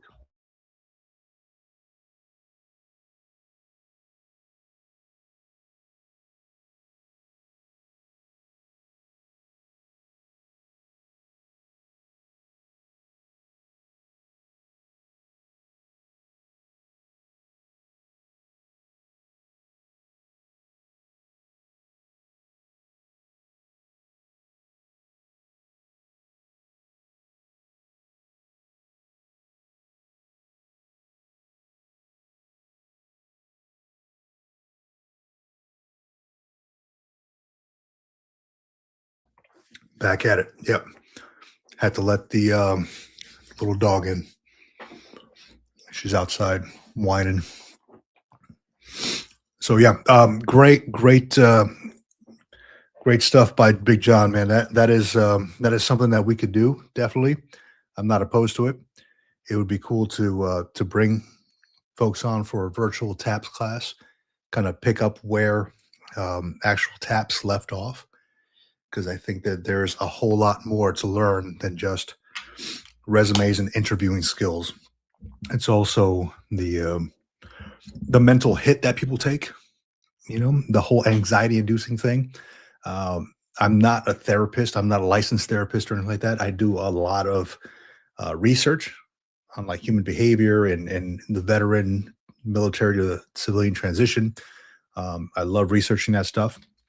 So I think there's only so much I can provide as far as like the mental health portion of it legally, right? But it would be cool. This thing. So yeah, good stuff. Good stuff. Let me see here. Anybody who is just joining us, please feel free to like and subscribe to the channel. It really helps in putting this channel in front of more veterans out there who maybe need a place to connect, a place to to share in camaraderie in their tribe. I like doing it. I like drinking coffee, and I like talking to veterans. So why not combine those two and do something like this? So all good.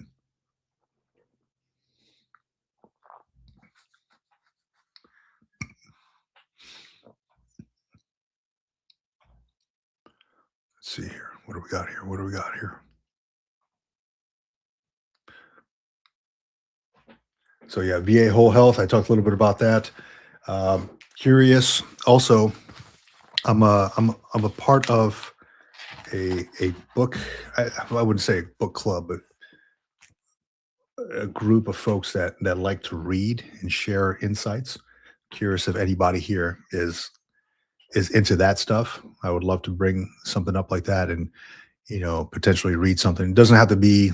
I'm a big non fiction reader, so I like that kind of stuff. Currently finishing up this book here. I'm sure I've talked about it before. Currently finishing up Viktor Frankl's Man's Search for Meaning. Very cool. Very good book on a gentleman who was in a Nazi concentration camp in Auschwitz. And he was also a doctor, a therapist, or a psychotherapist. He came up with this, it's called logotherapy.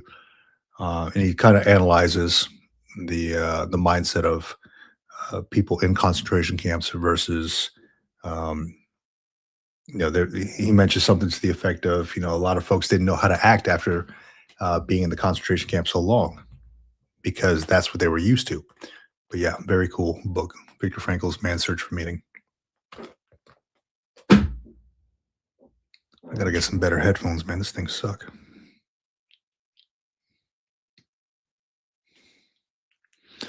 Yeah, Big John Liu. Yeah, I visited Auschwitz during during my trip in Poland. Horrific to see that. Yeah, I can imagine, man. I can imagine. Our it's unfortunate what has happened in the past, but I think it is important to keep those things up. Like if there's a museum up or something, to keep those things up in order to learn from that. I'm a big history buff, and I love to see stuff like that. It's unfortunate that it has happened, but it's a learning experience for others, at least those who came to learn from the past. So yeah, it is horrific. There's one. It wasn't a concentration camp. It was gosh, what's it called? It's here in California. Um,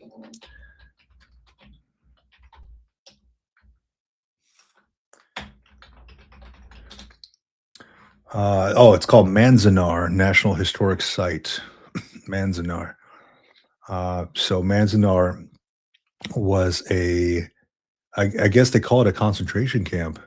10 American concentration camps where more than 120,000 Japanese Americans were incarcerated during World War II. Had over 10,000 inmates at its peak. It was one of the smaller internment camps, and I was able to go up there with my family. We happened to be passing by it, and we stopped by.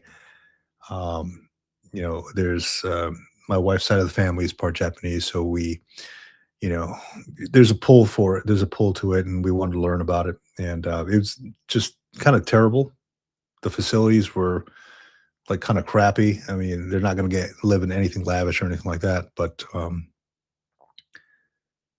it's it was really eye opening to see. And I went there with my kids, and just the reality of it, like this is what it was like, So unfortunately, but it's cool. It's good to see that and learn from the past, I think.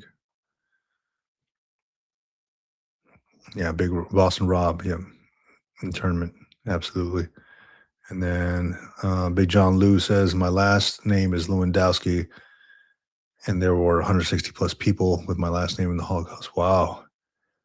Have you ever researched if maybe I'm sure that there's some kind of connection there, but maybe you were related to some of these folks.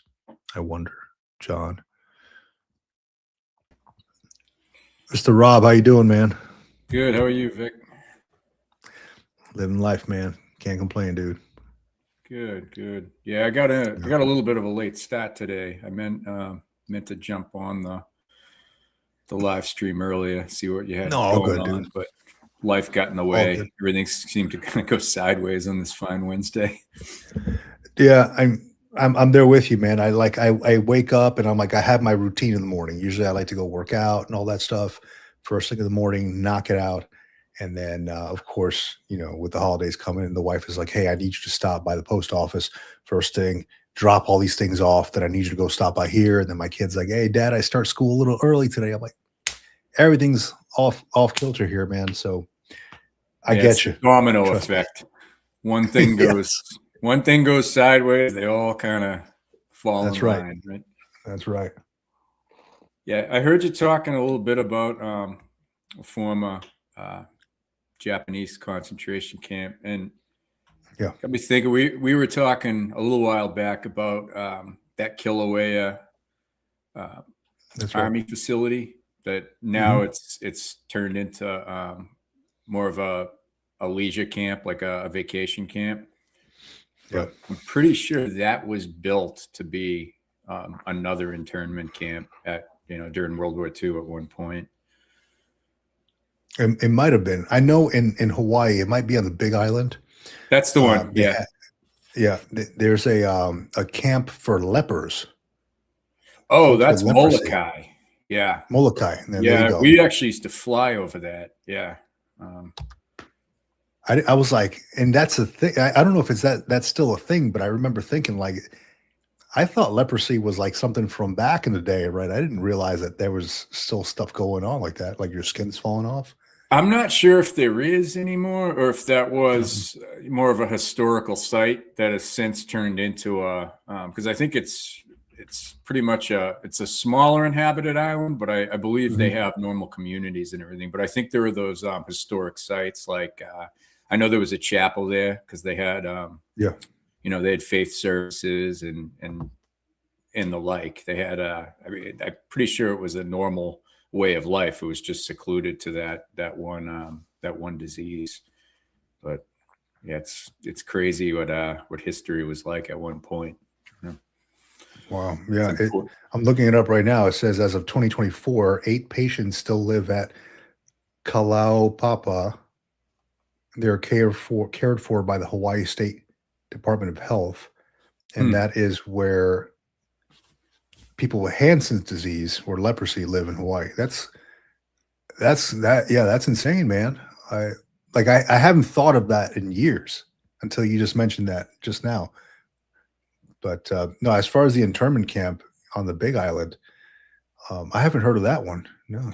Yeah, and my memory might serve me incorrectly, but I believe it was, you know, when you stay in those cabins, you get like a little history of the land, and I'm pretty sure I read that in the guide that they give you that was in our cabin. You know, it's since turned into a, you know, quite a nice little retreat. But and for all I know, it wasn't even opened. It was just I'm pretty sure it was built or at least reserved for that purpose. Yeah, I'm looking at it right now. It's the Honouliuli National Historic Site, and it says Hawaii's largest and longest operating Japanese internment camp, operated in 1943 and closed in 1946. So yeah, so it was a. Yeah, sounds like it was a happening place. It was a up and running. Yeah, yeah. It's important to learn about these, though. Otherwise, you know. Yeah, otherwise we lose that, man. Itself, you know. Yeah, and that was a big reason why we were. I don't know where we were driving. Oh, that's where we were, man. We rented an RV. We were going up to this place called Silver Lake. It was a big campground up north, like mid Central Cali.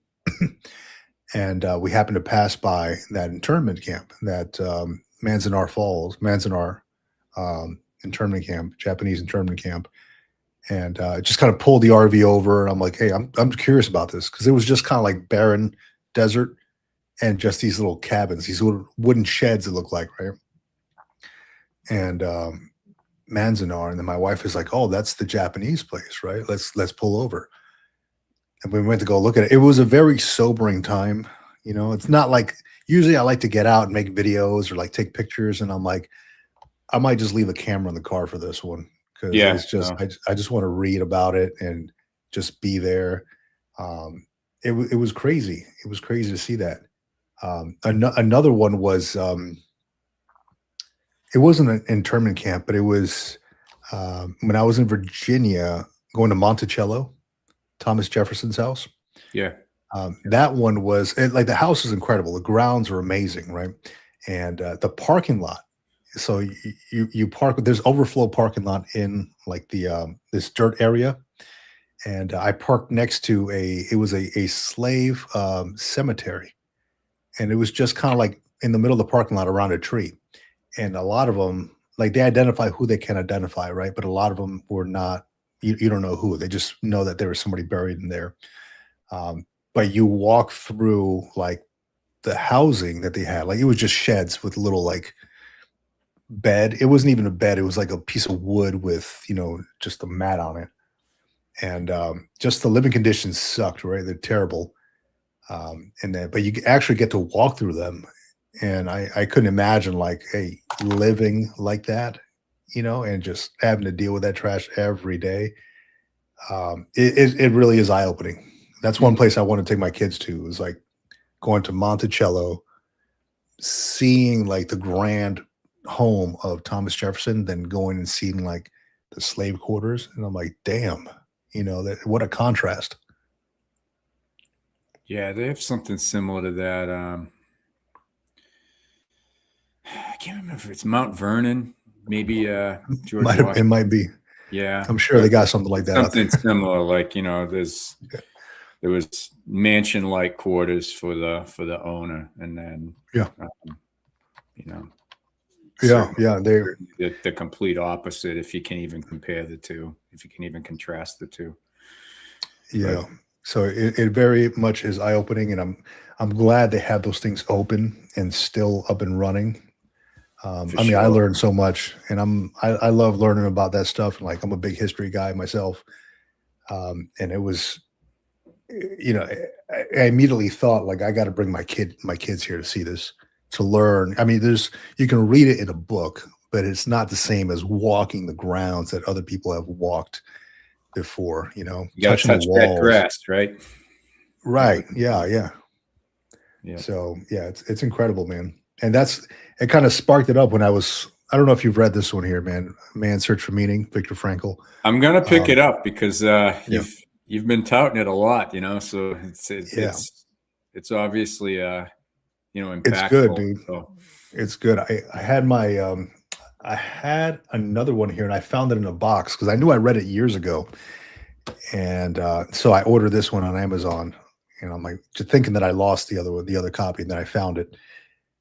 But so good, man. Just gives you accounts of the dude going through the concentration camp, and then he explains, because he psychoanalyzes everything, the reason why the guards were the way they were, the reason why the people, and the desire to keep going or not keep going, right, from the prisoners.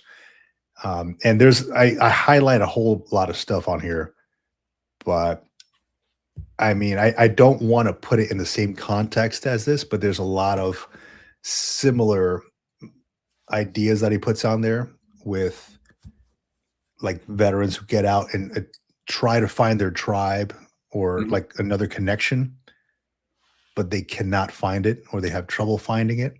And it builds up the whole depression. And there's a lot of connection between this and like the whole veteran sphere. Again, I'm not saying that military to civilian transition is anywhere near like Nazi concentration camps. It's just the ideas that Viktor Frankl brings up have similar notes of it. Definitely a good read. Yeah, no, I'm going to add it to my list. They actually opened up a little mom and pop's bookstore up the street from me. Nice. I keep meaning to stop there. The parking's a little bit lousy, I guess you could say, but it's on a rotary, so you have to parallel directly off the rotary, or you're going to be going around the rotary again, looking for a spot. But I'm definitely going to get there and before Christmas and get a couple of books for folks. So absolutely, I'll look for it. Absolutely. I'll look for it for sure. Yeah, man. I got to see a little bit of your conversation with John. I think I came into the tail end. Definitely good discussion, good dialogue, and then following that, talking a little bit about virtual tap. Yeah, that's right. Yep. Got me thinking. One of the things I was doing earlier is I got a friend that's he's going to be retiring in 2026. So he's got a clear mind about it, and looking forward to it. But you can sense that trepidation and that, I'm not going to really say nervousness, but that uncertainty that just naturally comes with it. I could almost hear it, and I could hear it in my own words talking back, because going through the TAP experience, I felt it was like this self-overwhelming feeling. Like I didn't feel like they were putting my mind at ease. I felt like I was kind of jumping into shark-infested waters. Yeah. And it wasn't until having conversations with other retirees, people that have already been through it, and just, taking their advice and taking their lessons learned, often mistakes they made, which is kind of what I'm trying to foot stomp. If it didn't work out for me, let's put a wrench in that cog so that we can, make it better for other people. But that was big. I've almost treated some of these live streams and podcasts or what have you as those virtual TAP seminars that John was alluding to. I think I feel like you get more out of just sitting down for coffee and talking about some of the things than force feeding it in a 5-day span and getting yourself overworked. I feel like that was my biggest hurdle, was sitting down in a 5-day course and thinking, that's it. That's it. You're prepared to be an honorary civilian now. Yeah, exactly. Exactly. Yeah. Go forward and do great things now. Spending 3 days on a resume and coming out of it not knowing how to write a resume. I figured that out on my own with some of the webinars and what have you. I feel like there's so many lost opportunities with the contractual seminar, like the contracted course. Not saying 5 days is long enough, and you really only have to go to 3, if I'm correct, if I remember correctly. But that's right. I don't think writing the resume belongs there, and I don't think practicing the interview belongs there. I think learning how to be a civilian again and learning how to get out of the military should be priority number 1, because those other things, there's enough resources out there. There's enough help. Many of them for free and many of them one-on-one from what I've seen. I personally have used American Corporate Partners, where I have a one-on-one interviewer or a one-on-one mentor who's helped me along the way. I've used Recruit Military. I've used Hire Heroes USA, and I use them all kind of concurrently, and they all offer a little bit different variation, but it's always personalized and it's always one-on-one. So I don't know where I'm kind of talking around the mountain a little bit, but no. I mean, you're bringing up relevant stuff, man. Like, so you brought that up, and I'm curious, man. Like, what if you were the guy to make the changes? If they came up and said, "Hey, Mr. Boston Rob," if that is your name, if you were the man to make a change to TRS for the better, what would you do? What would you implement? Well, first of all, I would separate it for veterans, or I'm sorry, I don't want to call them normal veterans, because everybody that seems to cheapen it, but retirees and those that are getting out less than 20, however we want to word that, because I do think there's enough differences that you can get lost in the sauce, and if it's not relevant to your specific situation, you're not going to pay attention, because why would you? And if you're not paying attention to that, you're going to develop the bad habit of not paying attention to the rest of it. So first and foremost, I think there should be a separate retirement transition process as opposed to a normal military civilian transition process. I like the idea of that panel that you've mentioned several times, where you have 4 or 5 people that have gone through the process recently within the past few years, because that's lessons learned firsthand, that's experiences firsthand, and those are people that can put your mind at ease or get you thinking about the things that you should really be worried about. I worried about an awful lot that was out of my control and was just a waste of emotion, honestly. Yeah, I'm there with you. Same exact thing. And then, go ahead. you know, if I added up all the time that I've learned stuff from listening to the Military Retirement Podcast, listening to the Civ Div, listening to all these resourceful podcasts or YouTube channels that devote their time, you know, most of it volunteer time to spreading the word of the benefits available in the process of making ends meet during a transition. It's gonna be more than 3 days.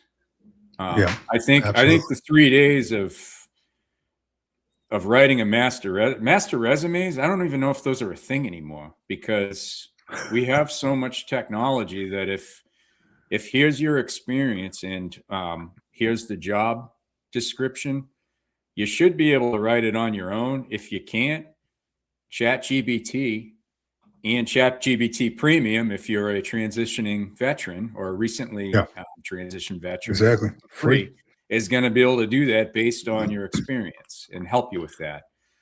It's not going to give you the final product, but it's going to give you that baseline so that you can tailor it to the job.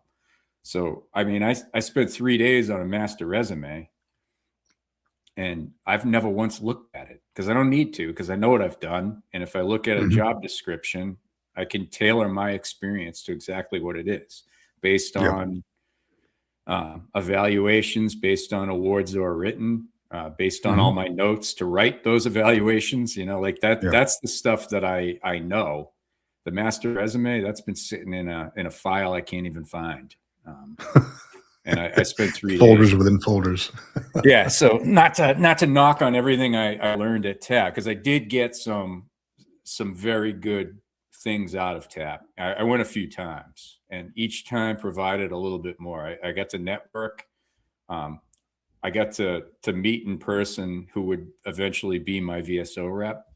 I got to meet the I don't know what his title is, but he's essentially the TRICARE Prime representative for the area. So he gave me his card, and I got to call him day one of retirement. So those are the important things that from TAP that I can think of right off the top of my head that were important. But there was a lot of downtime, and even if it wasn't downtime, it was unproductive time as far as I'm concerned. And some of that would have been very productive for anybody that wasn't retiring. And I felt like there was 3 days that could have been filled about the stuff that matters to somebody that's transitioning with 20 plus years. And I've learned a lot of that on my own. And I think if we grouped all that on my own stuff and put it into that unproductive period, we'd have ourselves a great military retirement transition course. Because I like that. I like it, man. Because let me tell you, when I approached one of the TRS courses, these TAP course coordinators, and I presented. It was the first one I presented to, and I'm like, it wasn't really a presentation. I was like, hey, here's my card. Like, I run the Green Logbook. I run the Military Retirement Podcast. You know, I talk to veterans just about every day. I hear what people want and what people don't want out of a TRS course, and wanted to know if I can just stand in front of a class, maybe a retirement class, and just kind of, you know, do like a question and answer period, just me, or just kind of give a quick, like, just give me 30 minutes and I'll talk about it. And the dude goes, look, we would love to, but we can't. And I'm like, well, I mean, why? Why? So I know why I'm being rejected, essentially. And he's like, well, to tell you the truth, we allowed that at one point. And he mentioned they brought on a Medal of Honor recipient recently to do that, several months ago, to talk in front of a TRS class. And the first words out of the Medal of Honor recipient's mouth was, everything you're going to learn in TRS is bullshit. And that kind of gave them a black eye. Like, maybe we don't want to continue bringing people on because of what this guy just said. So I laughed. I'm like, I can assure you that's not going to be the first words out of my mouth or the last words or any. Um, and I presented the panel and things like that. And they're like, yeah, we just can't do it because we're contracted. And unless you work with a contractor, no. Essentially, what it is a checkbox system, right? We just got a Mhm. checkbox. Okay. Um, because the military is, it, they're there to fight battles, win wars. Coast Guard's there to, guard the coast. Essentially, I'm not sure exactly the homeland, right? Um, but the mission is not to create a well-rounded civilian. We want to give society back somebody who is, a well-suited civilian, essentially, right? But their mission is not to create the best civilian ever. It's for the mission of battles and wars and all that, and America. So I kind of get it. Like, hey, check the boxes. We talked about resumes. Bam. We talked about networking. Bam. Interview skills. Bam. Um, Financial. A 30-minute block about finances. Bam. Just kind of going down the list. But what they're missing here is like the actual the mental piece of, damn, I'm going through all these emotions at this point in time. Am I really going to be able to make it? Just somebody to get up there and be like, dude, it's going to be okay.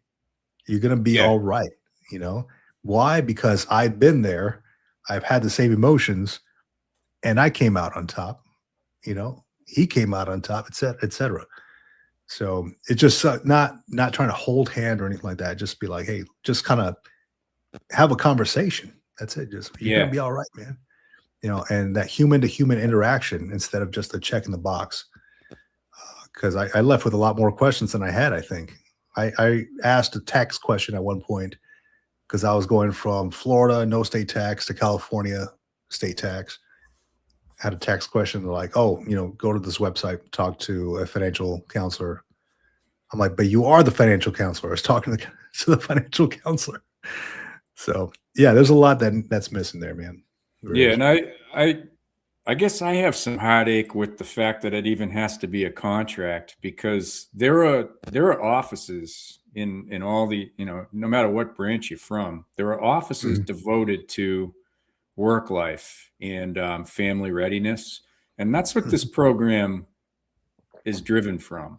So in fact, those family readiness and work life offices are the ones that facilitate the TAP course. So they're Yeah. the ones that schedule them with Right. the contracted transition specialists and get all the enrollment. They're there to check off the names, make sure you showed up, and then they follow up by including your information in your DoD TAP profile so that you can get Mhm. out afterwards. That's right. Yep. And those people generally care. They do that for a reason. That's their full-time job. And for the most part, their jobs are resources, providing resources. Mhm. So I guess my heartache is that it even has to be contracted when you have the employees there, and then it can be obviously going to have those check marks. You gotta cover this, make sure the person's able to get out. Yeah. But on top of that, you can host 5 recent retirees that are volunteering at the PX every Sunday, and you can host them. You can have a financial counseling session one-on-one. If you want your resume worked on with somebody, we'll help you with that sort Yeah. of thing. And I feel like you could get a better feel for transitioning members' needs and be able to fill them on a more personal level, rather than just we're going to have a day and a half of VA disability, and then we're going to have the rest of the time on DOL. And Yeah. you better memorize it, because we're throwing at you in 5 days, and then we've covered our basics. So Yeah, exactly. Now we're going to get paid at the end of the day. Good luck with life. And it's contracted through Caliber Systems. yeah, I looked it up because I was on SAM.gov. And I've done government contracts before, like on the government side. I've never I actually have like, to. Yeah. yeah, Yep. I never actually like had to make one to present to the government, right? But I know what to look for and all that. And I'm thinking, okay, well, it says their contract is until I can't recall 2026, 2027. Then they usually bid again, renew it, whatever. Um, but they know how to hit all the wickets, right? So they're probably going to get hit up again for the contract.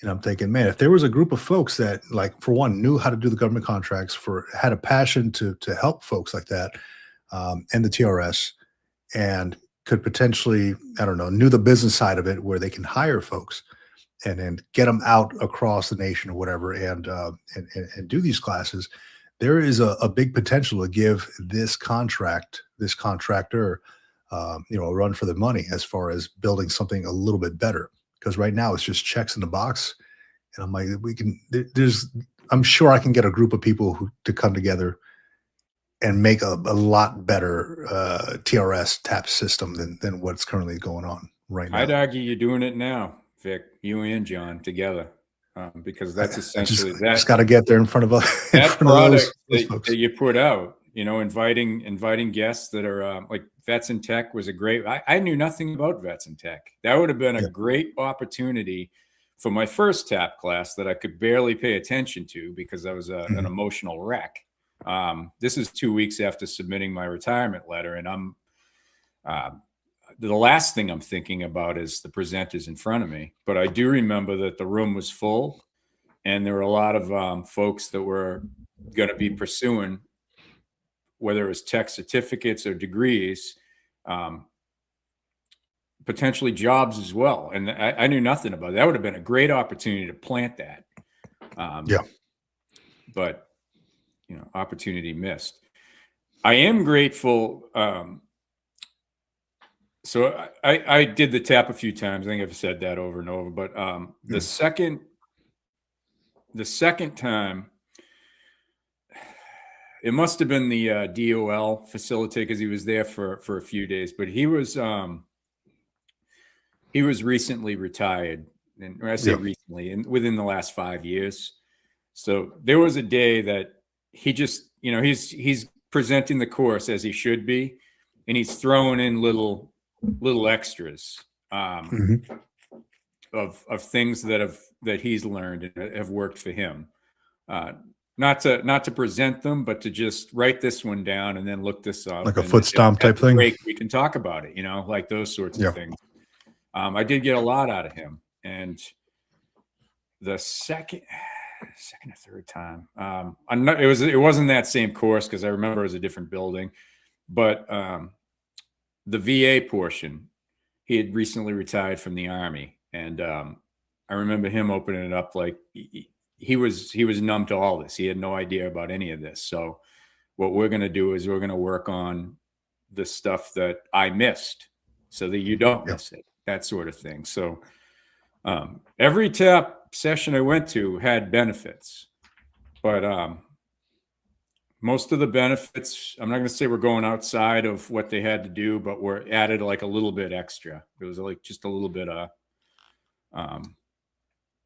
more personable experience behind it. And then if you had, at the break or at lunch, if you wanted to delve into something a little bit deeper, which I did, because I'm talking to a retiree and I'm soon to become one. Yeah. Me in those shoes. Yeah. He was filling me in, and just, I felt like putting my mind at ease without even trying to, just listening to all the wisdom he had to share.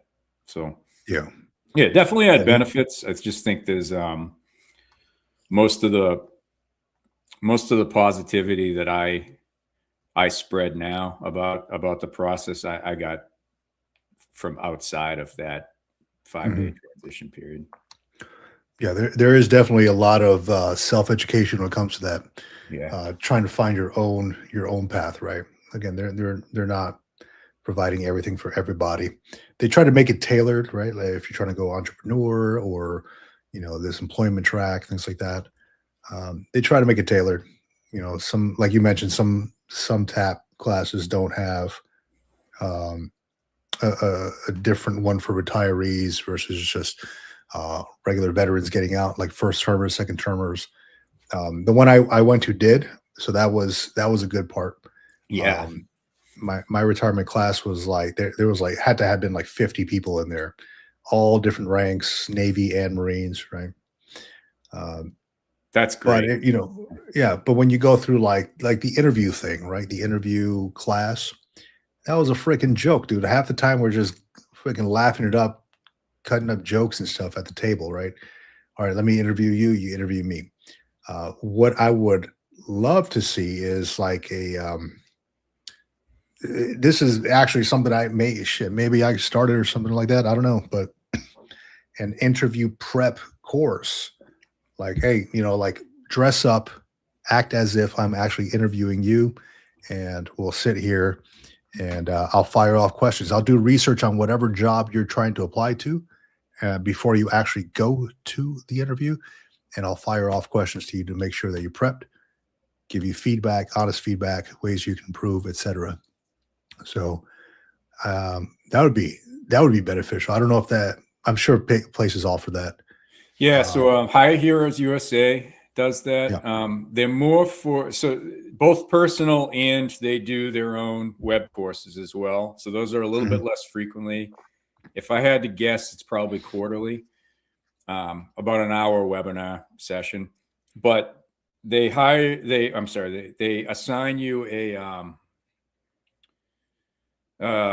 is it a transition counselor? I don't want to get that's that. Yeah, I had I had yeah. that, So because they they assign would you a contact me personal about the one. resume.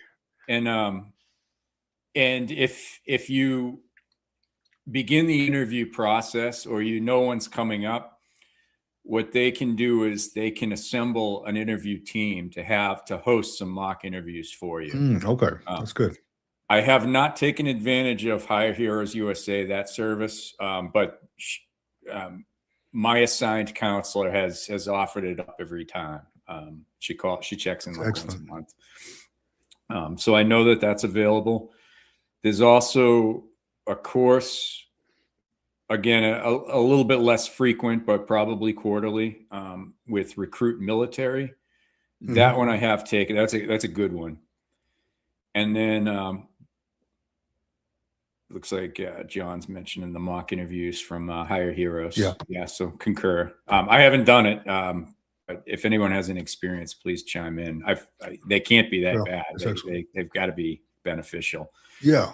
And absolutely. And then American Corporate Partners, when you get assigned a mentor, they'll help you apply to whatever job you're seeking or whatever kind of career path you're seeking. And that's going to be the basis of your assigned mentor. And in my case, coming up on an interview, I spoke with my mentor and he went over some of the things to expect and some of the answers and kind of gave me a little bit of a Q&A, but also some feedback as to how I was answering them and recommendations for going to the table with them. So That's excellent, man. There's way more personable one-on-one experience that you can have other than the transition course. I love that, dude. I mean, that's great that they have. See, I learned something new every day. I use Hire Heroes USA for my resume, and it was good, right? Like I sent them. I think they asked for, gosh, it was like 8 years of fitness reports, and then they used that and then made me a master resume.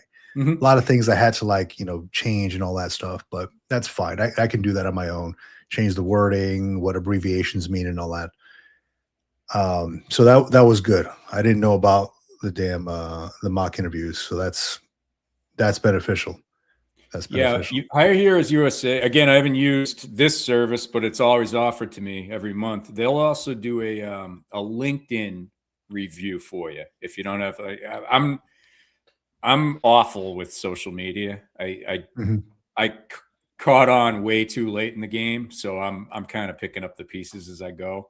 But I got I got some help with through ACP, American Mhm. Corporate Partners, but they do that as well. They'll go through your LinkedIn and I'm drawing a blank on skills. They'll Mhm. recommend the skills that you want to indicate for all the various roles you've had as you approach the career path that you want, because a lot of it's Mm. based on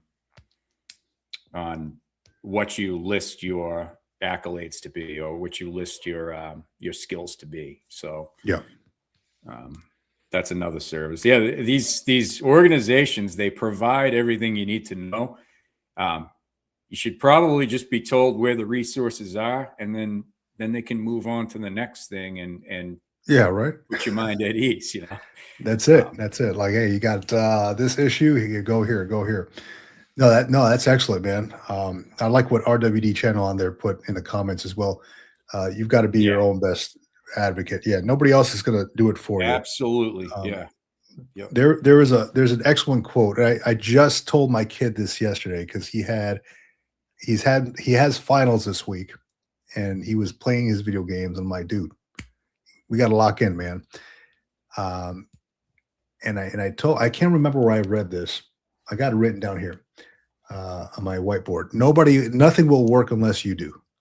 Nothing will work unless you do. You know, and again, I can't remember. I got to look it up. Who said that or where that came from? But it just speaks volumes, man. Like if you're just sitting there, not trying to get better, not searching for, hey, I need to do this resume or how can I make this better about myself? Nobody's going to do it for you. You know. Yeah, and that actually reminded me, Vic, when you had, I'm horrible with tech, full disclosure. So Vets in Tech was not for me, but I know how many people that is for. So I was fully immersed in that episode. I think his name was Mike, the founder of Vets in Tech. But if I can find the quote, he said something that kind of mirrors what RWE Channel just wrote. And here it is. He said, veterans are not typically great at advocating for themselves. They're Mhm. exceptional at helping others. And Yeah. when you're transitioning out, I feel like you really have to look out for number one. You have to. Oh, absolutely. It's tough because we worked as a team for so long, and when you're making that, if you're lucky, you got somebody that's going through the process with you. Yeah.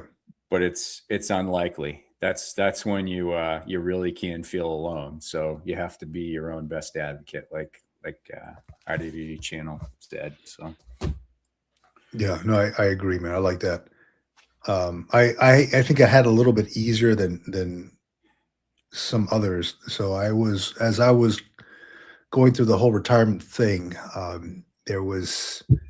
worked across the hall from a master sergeant. He was a senior enlisted advisor for the unit, and I worked across the hall from him, and he was retiring probably 4 months before I was, 4 or 5 months before I was. So I was in his office all the time, like, dude, what are you doing now? Like, what do they got you doing? Blah, blah, blah. What can I expect? And his path was a little bit different. He was moving like somewhere in like Utah, and he already had he had a place to go already. He had a skill bridge already lined up and all that stuff. So that was good. Like mine didn't work out at all. My skill bridge did not work out at all. It was a kind of a horrible experience that I can get into later, but I was in his office all the time asking. So I was grateful to have something like that, like somebody going through that as I was about to go through it myself. let me ask you, Yeah. did the Marine Corps, or maybe it's specific to the unit, if it even exists, but did I guess it's a two-part question. Did the Marine Corps have any sort of checklist for transitioning into retirement? Yes, They did. it did. It was not. I probably have it here somewhere in paper form. So checklist. So they had the checking out of the unit. Yeah. for retirement, like where you had to go to different units, check out, and all that stuff. And then they had something. Yeah, let me think. They did have something, but that was provided by like TAPS. So it was like Gotcha. the things that you have to hit that you're supposed to hit, and then resources there. Is that what you mean, or do you mean like I think so. Like, checking out? I couldn't find a single check. I found unofficial checklists all over the place. I could not find and I feel like there's a checklist for everything. But when you're retiring, I mean, we had checkout sheets where if you're leaving or you're getting out, you got to hit all the different offices. Most of them have nothing to do with what you did Like the or where library? you're going to. But you got to hit all the right notes. And for the first time in my career, I really wanted a roadmap of everything I needed to do with deadlines to hold myself accountable, and in the order of operations. You know what I mean? I wanted everything to be very black and white, and Right. I have yet to find that. It was all trial and error, mostly talking to people that had already been through it.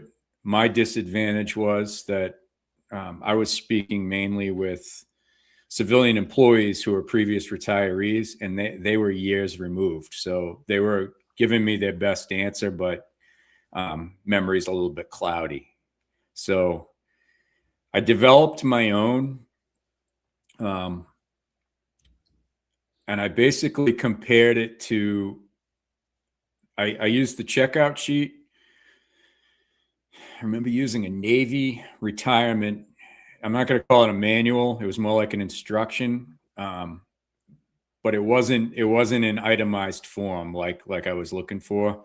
So I took a bunch of resources, still messed a lot up, still had a lot of chicken before the egg situations, and had to backtrack. But I've since been working on. So I'm just throwing this up on the screen here. This is one that I used. Yeah, that's great. Yeah, and that was from it TAP? takes you. This one was TRS. somebody had shared it on LinkedIn. Yeah, so it was probably a personally made one. Yeah, probably off of mistakes that person made.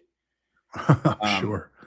And that's what I'm doing. I'm making my own, just so I can help out friends, and they don't have to use it. But this is like, these are the items you need to hit, and you need to hit them in this timeline. You don't necessarily have to do it in this order, but you got to hit it by this timeline, or you're catching up the whole time. And I've been meaning to ask that because, like I said, we had a checklist for everything. You can't go through a fire drill without a checklist. You can't. There's an order for everything without a checklist. I used to say I can get into any space with a clipboard and a key ring with random keys. And for the first time in my life, I can't get through something that's seemingly so simple because I don't have this roadmap, much like you just shared. And it looks like that. I've never seen that document. So that one, I mean, I can share it with you. It's on, I have it uploaded to the files tab on the military retirement group. So awesome. Real quick, let me bring Mario Mosen onto the stage real quick. Yeah. Sure. Mario, what's going on, dude? Mario. What's up, man? What's going on? Boston Rob. Man. Hanging out. Dude, talking you sound like a wrestler. Here's Boston Rob. I don't look like the stage, Boston Rob. He comes out with his like the fisherman fucking thing. Yeah, he's like, talking about fishnets?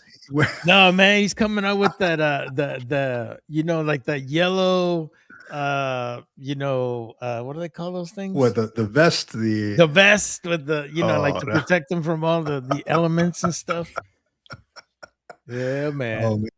So yeah, we're talking about the whole retirement planning, man. So yeah, Oh, Rob, okay. the checklist. Anybody out there too who is looking to connect or anything like that. I run the military retirement group on Facebook. Um, Pretty cool group. It's got about 2,900 folks in there right now. But the files tab just has a ton of good information on there. Um, and this is not just from me uploading it. It's like from other retirees, other folks who, or not even retirees, like veterans and stuff like that. Like we just had Air Force retired Colonel Doug Fowler, Yeah.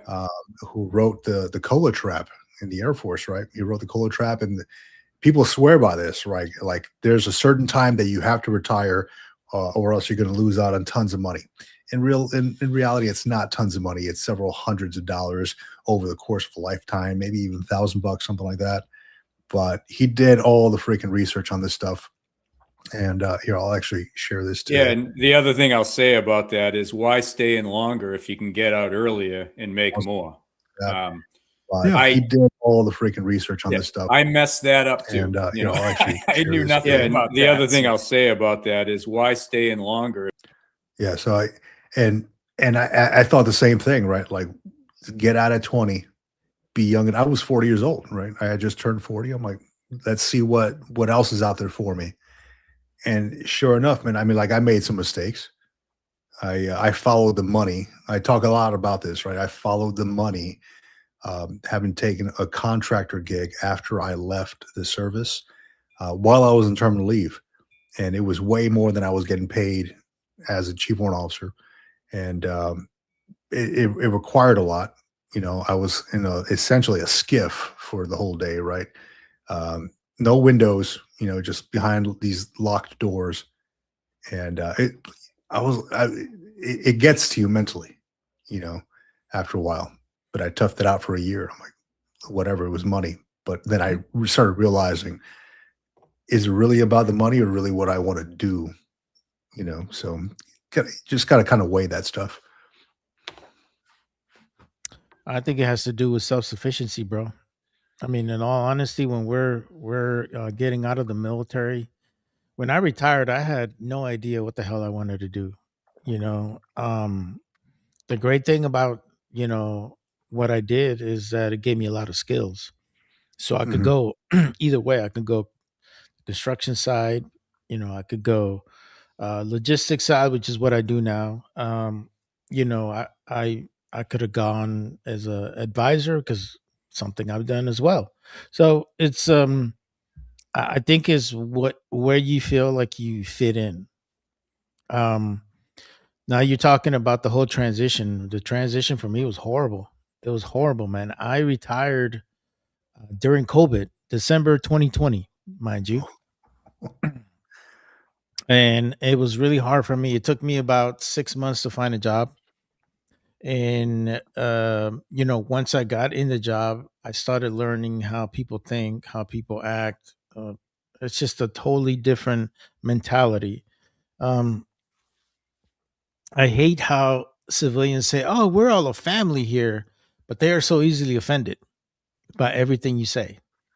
They're easily offended by so many things that you try to bring into the table. If you are somebody who just brings too many ideas, you're a distraction. If you don't I've say seen that. enough, you're like, "Oh, well, how come you're He not doesn't part of the contribute. team?" Yeah. So yeah, it's like you're damn if you do and you're damn if you don't, man. And it was really really tough for me. I mean, I quit 4 jobs, 4 really good paying jobs, man. But it was getting to a point where I was gonna hurt somebody if I would have stayed there, bro. And then it's not worth me losing my pension and all the other stuff for Right. some idiot who has no concept of what a team really is. Mhm. So, I but get that. luckily, I can see that. I did find an employer that really got me. I mean, I guess it pays off that my main boss is an infantryman like me, so we get each other, and the second in line is a formal naval officer. He was a weapons officer. I give him shit all the time. Last time I brought him little Fisher Price fucking keys and shit. Hey man, here are your keys, bro. Forgot to give those to you. And dude, we were Damn. just we just bust each other's balls all the time. It was great. So yeah, That's the you fun just, part of it, right? That's the fun yeah. part is you gotta like who you work with, man, or Oh else it's yeah. just gonna be stuffy and crappy. And that's kind of I've had a good experience with the jobs that I've had. Hmm. The skip one was everybody was Navy, and then the other one was a mix of civilians and former Right. military. Hmm. It was the GS one, but it was Hmm. it was kind of strange too because you have to. I understand what you mean. You gotta kind of watch what you say when you say it, and not that I Yeah. curse a lot or anything like that. I really I don't, but I do have kind of a strange sense of humor and kind of a little bit of a morbid sense of humor, right? We So all I'll have a say shit. strange sense of humor. That's the reason Yeah. why we lasted so long, bro. Come on, man. and, and I'm like, my thing when somebody's like, "Hey, how you doing today?" I was like, "Well, I woke up this morning, so I feel good about that." That's like my usual go to. And the lady comes up, she's like, "Is everything okay? Like, are you all right?" I'm like, "Yeah, I'm messing. I mean, I'm just happy to be alive. That's it." She just didn't know how to take it. Yeah. Um, so yeah, Yeah. you just gotta kind of watch yourself a little bit when it comes to like the Yeah, whole and, civilian thing. and and I would tell you is don't stay in a job where you feel like you're walking on eggshells, man. Oh yeah, that That's sucks. Yeah. definitely not a good place for you. It really isn't. So, um, Boston, Rob, were you in the Navy? Is that what you I was did? Coast Guard. Oh yeah, because I see the Coastie helicopter in the background. Oh yeah, barely. Yeah, yeah, I see it, man. Dude, your eyesight is good. Where? Um, Oh, under the TV. if I can do No, that, like yes, right better. about there. Okay. Hey man, I still got that infantry sight, bro. I can still look, I far gotta away, bro. freaking I gotta throw Oh, these look on at you. just to see. Hey, hey now. Just to see. I usually don't put them on, right? But I look No, like that's cool, man. Egon from freaking Ghostbusters. So what you doing in the Coast Guard, man? A little bit of everything. So I started out in surface, search and rescue, and then I went into Oh. aviation. So I was Mm. that's my old fan of freedom, the H-65. So I started Mhm. out in the Bravo, went to the Charlie, Delta, went from an HH to an MH designation, Mhm. and then I went to OCS in 2015, and then Oh, good for you. retired in 25. So Nice, I cool. So you became a still Marine flying? safety officer. I'm sorry? You still flying? I'm not. No. I was air crew, so I was Mm. aviation maintenance tech. Um, Oh, okay. yeah, I was a flight mechanic, so logged about 1,000 hours, a little bit over. My But goodness, that's a long time. yeah, it And was yeah. fun. It was exciting, but People um, have no idea how much mechanical hours you got to put in for every hour that thing's on, flying. It's Mm. crazy, man. yeah, it was. And everything is if it doesn't break, everything is on an hourly schedule. So there might be Mm. 125-hour inspections, which every inspection means you're breaking down the helicopter, inspecting and putting it back Mhm. together. So it's a constantly evolving Lego piece. But Oh, yeah. learned a I can lot. I imagine. loved my job, loved the people I worked with. What was your last Well, duty station? last one was as in aviation or as an officer, As an officer? headquarters. Was that at Connecticut? No, it's in DC, Washington, Oh, DC. I'm sorry. Mm. Yeah. I couldn't do Um, that. yeah. As an O, I served in San Francisco, Seattle, Massachusetts, and then DC. Nice, Before man. that, enlisted, I was Rhode Island, um, Cape Cod, Massachusetts, and then I was in Hawaii, and then San Francisco. Wow. Yeah, That's cool, man. and that's when I went to OCS. That's awesome, man. I'm glad I you used to were be there, able man. to spit those out a lot faster, but once you get to double digits, I guess you start forgetting where you were. Yeah, man. It gets It tough. happens. Yeah. Wow. It So did happens. you People ask retire? me that shit, and I'm I like, did. I retired in I can't 25, remember. so I retired Good for last you. summer. Nice, man. That's awesome. That's good. That's good, man. Yeah, I was saying that folks ask me where I served. And I'm like, dude, I got to really think about that stuff. It's like, oh yeah, this year to that year. They're like, what years were you there? I'm like, oh shit, dude, I got to really think about that one, man. Mm-hmm. Yeah. Yeah. No, it's true, man. We go all over the damn place, man. Yeah. I got a feeling like the army and the air and the army and the Marine Corps just like pick like the shittiest places on earth, man. Well, except Camp Pendleton, that place is nice, but and I don't know. I probably- mean, that's a big reason that I joined the Marine Corps was it was between the Navy and the Marine Corps, and I'm like, okay, well, I like the duty stations. That's the thing. Yeah. To me, Well, I was like, I was thinking the Army at first, that I was like, I don't know if I want to be in wherever the hell they go. The cool ones are like in Europe and stuff overseas, I think. yeah, there's But I mean, not many of what's the those. coolest Army station? It has to be Aviano, Italy. That's where the Aviano, 173rd is Italy. at. I've heard good things. It's Yeah, not the Fort Lee, 170 Virginia. It's Oh, where? no. Not It's not No. Fort Lee, Virginia. No, no, I- no. I would probably say the shittiest place to go on. You want to get you want to be placed in is probably Fort Polk, Louisiana.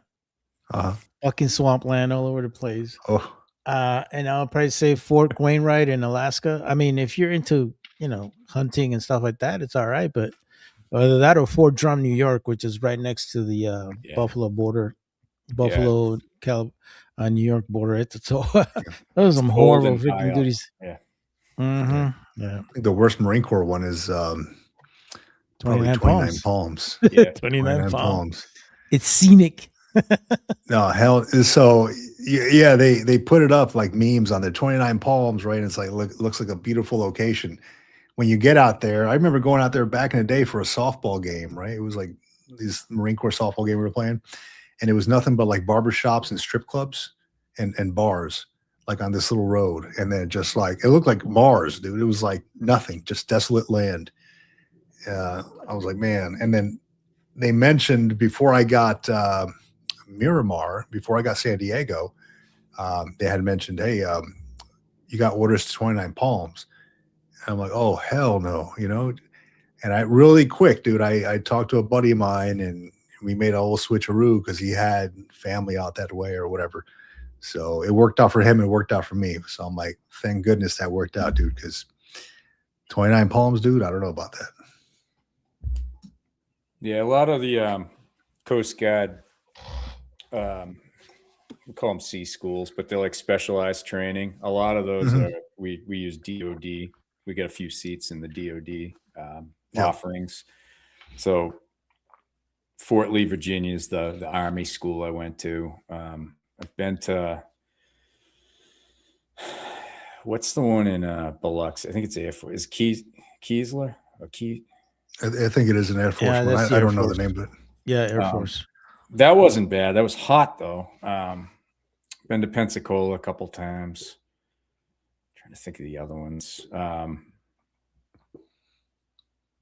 That's probably it. Yeah, it's Fort Bliss. Sucks. Cannon, in New Mexico.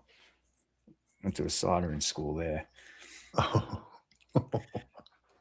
I'll tell you, man.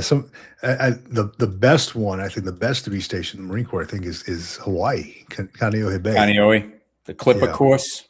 That Yeah. golf- Oh God, beautiful, man. Beautiful. I love that. That's where every 13th hole. That's where everybody goes to retire or to get promoted and all that stuff. Beautiful, man. But 29 Palm or K Bay, and I think it's kind of a toss up too because a lot of people like coming to Miramar as well. That is a good golf course too. It's I don't know what hole it was. I don't remember, but it was along the brig. Along the brig, scenic It's still brig. there. Yeah, it's still there. Yeah. Yeah. No, Big John says that all the army bases suck. I tend to differ. I would probably say Schofield Barracks and Oh yeah, that's Hawaii is nice. pretty good. Yeah. And also Isn't Fort that Carson, Shafter out there Colorado. too? What's that? Isn't there a Shafter out there too? There Somewhere? is. That's like the isn't that where the generals and stuff are though? Yeah. Like It the is. Joint Chiefs, maybe it Yep. is. Yep. But I Wheeler would too, say, right? yeah. Fort Carson, Colorado is definitely gorgeous, man. It's Colorado Springs, beautiful town, and it's Colorado, man, dude. And also you got the Upper Schofield Barracks is probably the second one. That's pretty good. But yeah, I think it's like anything else, guys. You know, you adapt and overcome. It doesn't matter where you go. Because Yeah. I mean, I remember going to these little fobs in the middle of nowhere in Iraq, and those places sucked, man. And you just make them your home and do what you got to do Yeah. to you know make them become home. You know. I think as long as you're surrounded by a good group of folks, whether it's family or a good unit, it makes it that much more bearable. Like, yeah, Iraq sucked, right? But I was out there with a tight group of folks. Still talk to them to this day, probably weekly, and it was because of them that it was bearable, right? Yeah, We- I totally agree, man. I definitely had one of the best companies I've ever had in Iraq both times, and it was just amazing. The people were awesome. The command structure was good. Everybody just cared about one another, and yeah, I think that's what makes it bearable for sure. Yeah, yeah. Wanted to ask you all: have you all used VA Whole Health before? Just kind of switching gears a little bit. I think so. Last week that's a self. It's a self questionnaire and then an enrollment, right? A follow up enrollment. I think so. So I went to an orientation yesterday on it, and so part of it is like you got the VRNE, and then there's a readiness portion of it, right? And it's called WAVE. I can't recall what it stands for, but then they brought up like whole health. This one was to help you find employment and make sure you're ready, and then they introduced whole health, and I'm like, what is that exactly? Like I've heard of it, but what is it? Where they take you and they can introduce you to different things like there's kayaking, acupuncture, there's yoga, stuff like that, just a bunch of stuff that is non like medication related to kind of help with your anxiety, depression, stuff like that. And I was introduced to it, and a couple of weeks ago I was at the VA getting a blood draw, and I happened to be walking out, and I heard these folks. It was a group of people playing like this Native American flute. It just sounded cool, right? It was like all like in sync.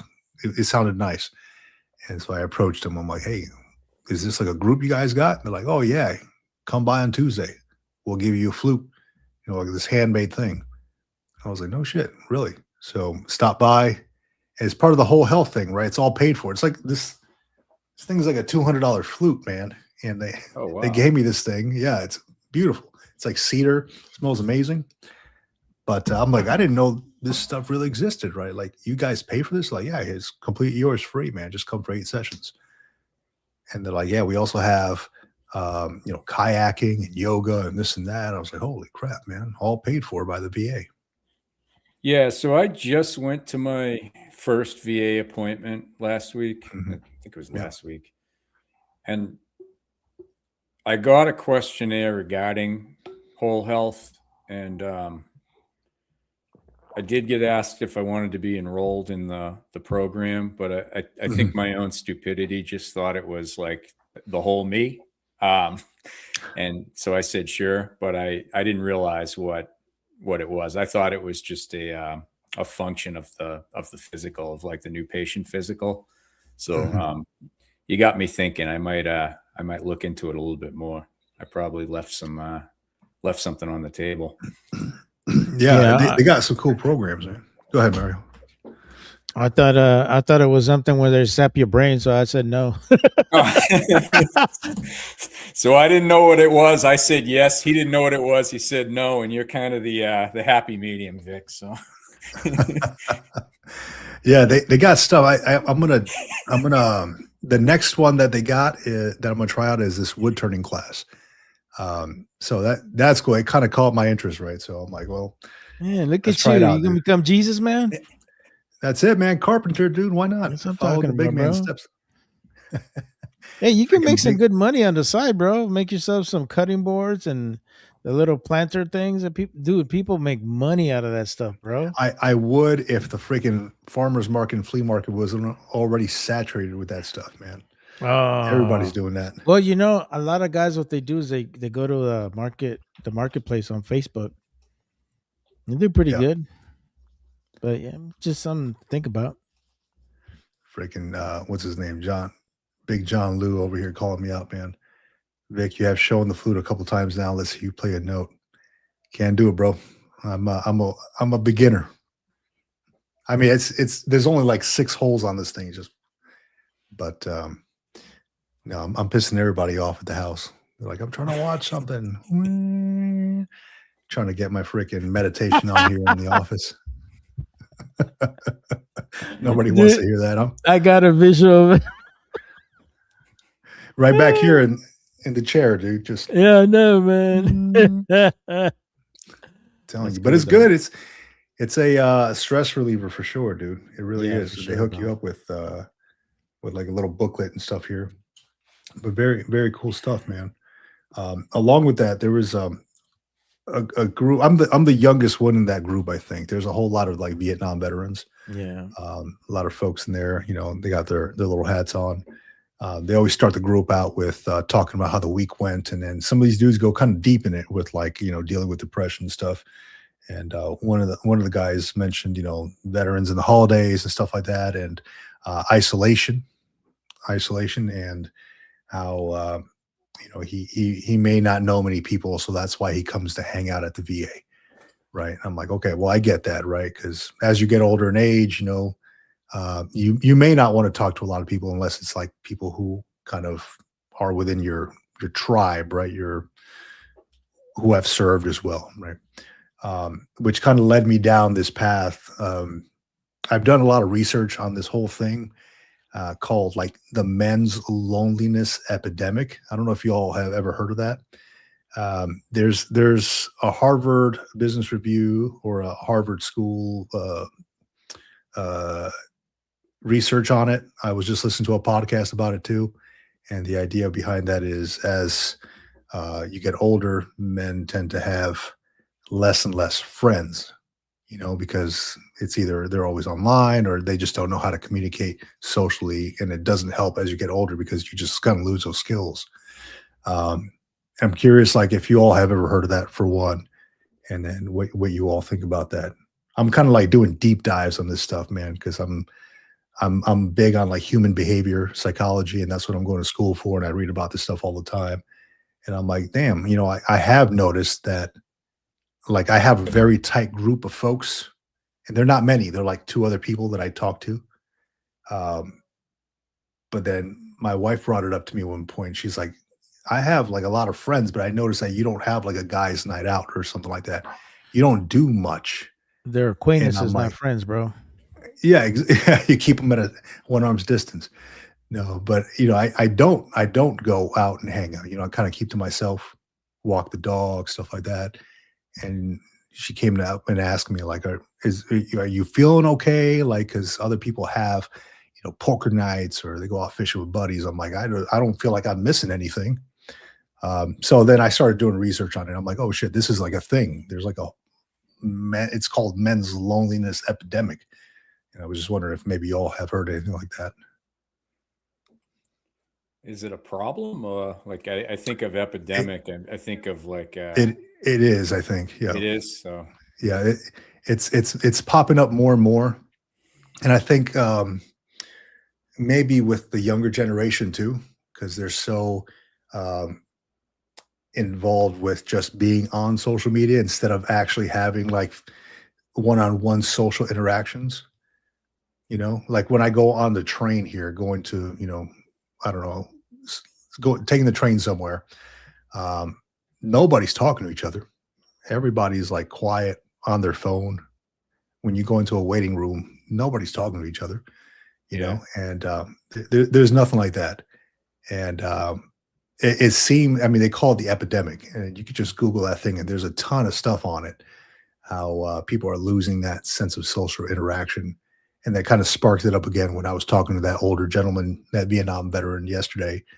How he's like, yeah, I got nobody to talk to around this holiday time, and I'm like, it can't get easier to make friends as you get older. I can't, I wonder. No, and unfortunately that age group, they're getting older. So Yeah.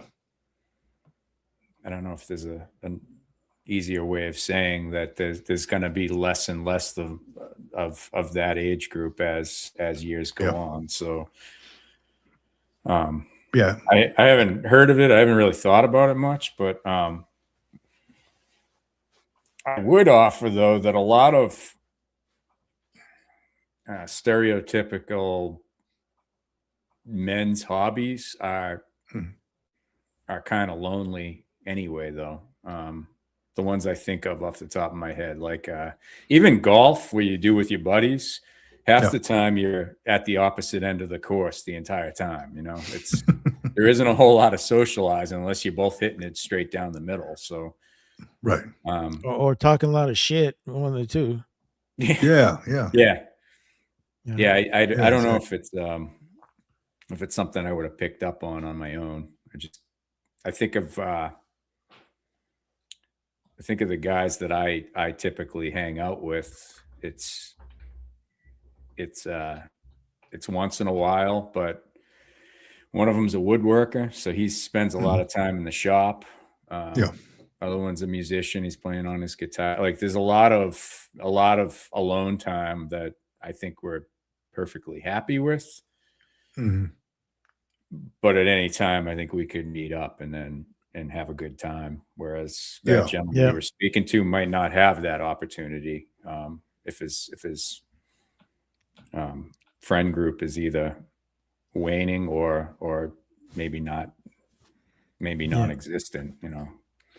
Yeah. And I take it back to this when I was still in uniform, right? And growing up in the Marine Corps, like it was we were always hanging out together, right? It was always like, hey, we got softball going or we got morning PT, and you hang out with the people that you work with usually. At least I did, right?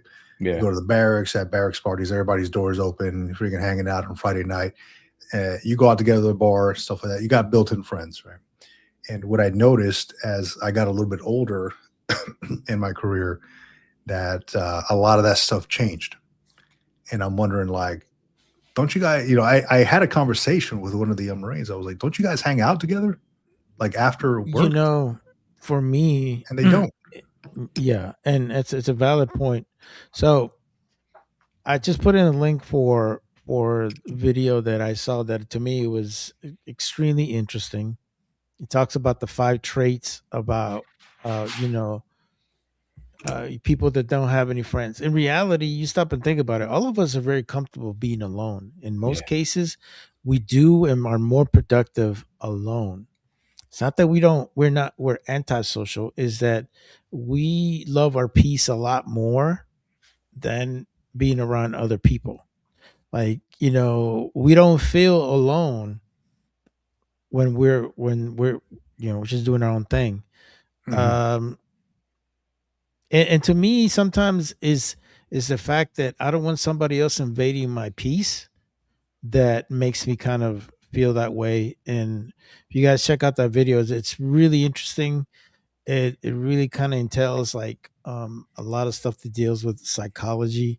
um I'm just like all of you. I can go and meet up with some of my friends and hang out or whatever the case may be, but to a certain point I value my alone time a lot more because I feel like I'm more productive and Yeah. I can get more stuff done, because um you stop and think about it. All of us were senior leaders here, and you didn't have somebody holding your freaking hand all the time trying for you to get your tasks done. You just got them done, and you became very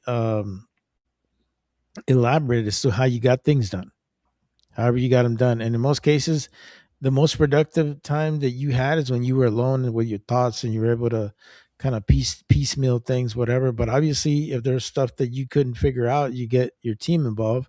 But I don't know. I don't see that as a problem, man. I just think you're more selective with your time and your peace. And I think that's there's nothing wrong with you, because I sometimes ask myself the same question, but I feel more at ease just being at home with my thoughts. I mean, I have my dog here, so I mean, I'm not really alone. Oh, well, you bring up some. I mean, the dog thing too is a companion, right? So you bring up some good points there. And I'm looking at it right now, and thinking back to these folks this young Marine that I talked to. I'm like, what do you all do after? And this was just maybe like 3 years ago, right? I would just go home and play video games. I'm in my own world. And I noticed a big difference between the social interaction from when I was younger versus what is happening now. And it's kind of eye opening, right? Like, how do you build a team? At least in the military, can you build an effective team if nobody talks to each other? If nobody's like in the shit struggling together, or everybody was kind of like on their own OFP, right? Own freaking program as soon as they left. And then I don't know if it has any correlation to that, but then I was part of the force preservation team, right? I mean, like, if there's an issue, if there's, something happening across all, your unit, it gets briefed to you, and then you got to brief that, on a bi-weekly basis to the CO. Right. And there's a lot of folks on the force preservation, man, because they were having mental health issues, and they're like, they were just kind of wigging out, and I need to take a breather, this and that. I'm like, well, go take a breather, man. But I'd never seen that when I was younger. It was kind of like tough it out or whatever. And then all of a sudden, like, people just started losing that social interaction, and all of a sudden this mental health thing kind of spiked, and I saw it in my units, and I'm like, where the hell did that come from? Yeah. And where I think I also saw the biggest problem too is with the leadership. Think about it. All of us used to hang out with our boys, but as soon as you became an officer, you had to change, right, Rob? When you became a senior NCO and became a warrant officer, you just have to think differently. You can't just go out there and hang out with those guys anymore like you used to, because to a certain point you're in a leadership position where you have to make tough decisions and tough choices. So I think that's also one of the things that ended up happening with a lot of us. Yeah, I agree. It's yeah, you got to change that. That was a lot of classes. I'm sure, Rob, you got, when you're going through OCS, or at some point you probably got some kind of talking to, like, hey, you got to let the enlisted mindset go. Yeah. That was big when I went from enlisted to warrant officer. Like, hey, all your buddies who were staff sergeants, gunnies, and all that, it's a different mindset now. You are now their leader. You cannot be, fraternizing and all that, which is different mindset. But yeah, they had it to wasn't keep that hard, reminding but- me of that. I mean, I was enlisted at that point for Yeah. I think 16 years. So I Mhm. was a very old officer candidate, and thankfully they had a very career diverse staff at Mhm. OCS. So there was, I'm not going to say my favorite instructor, but one that I really looked up to throughout my time there, had kind of the same career I did.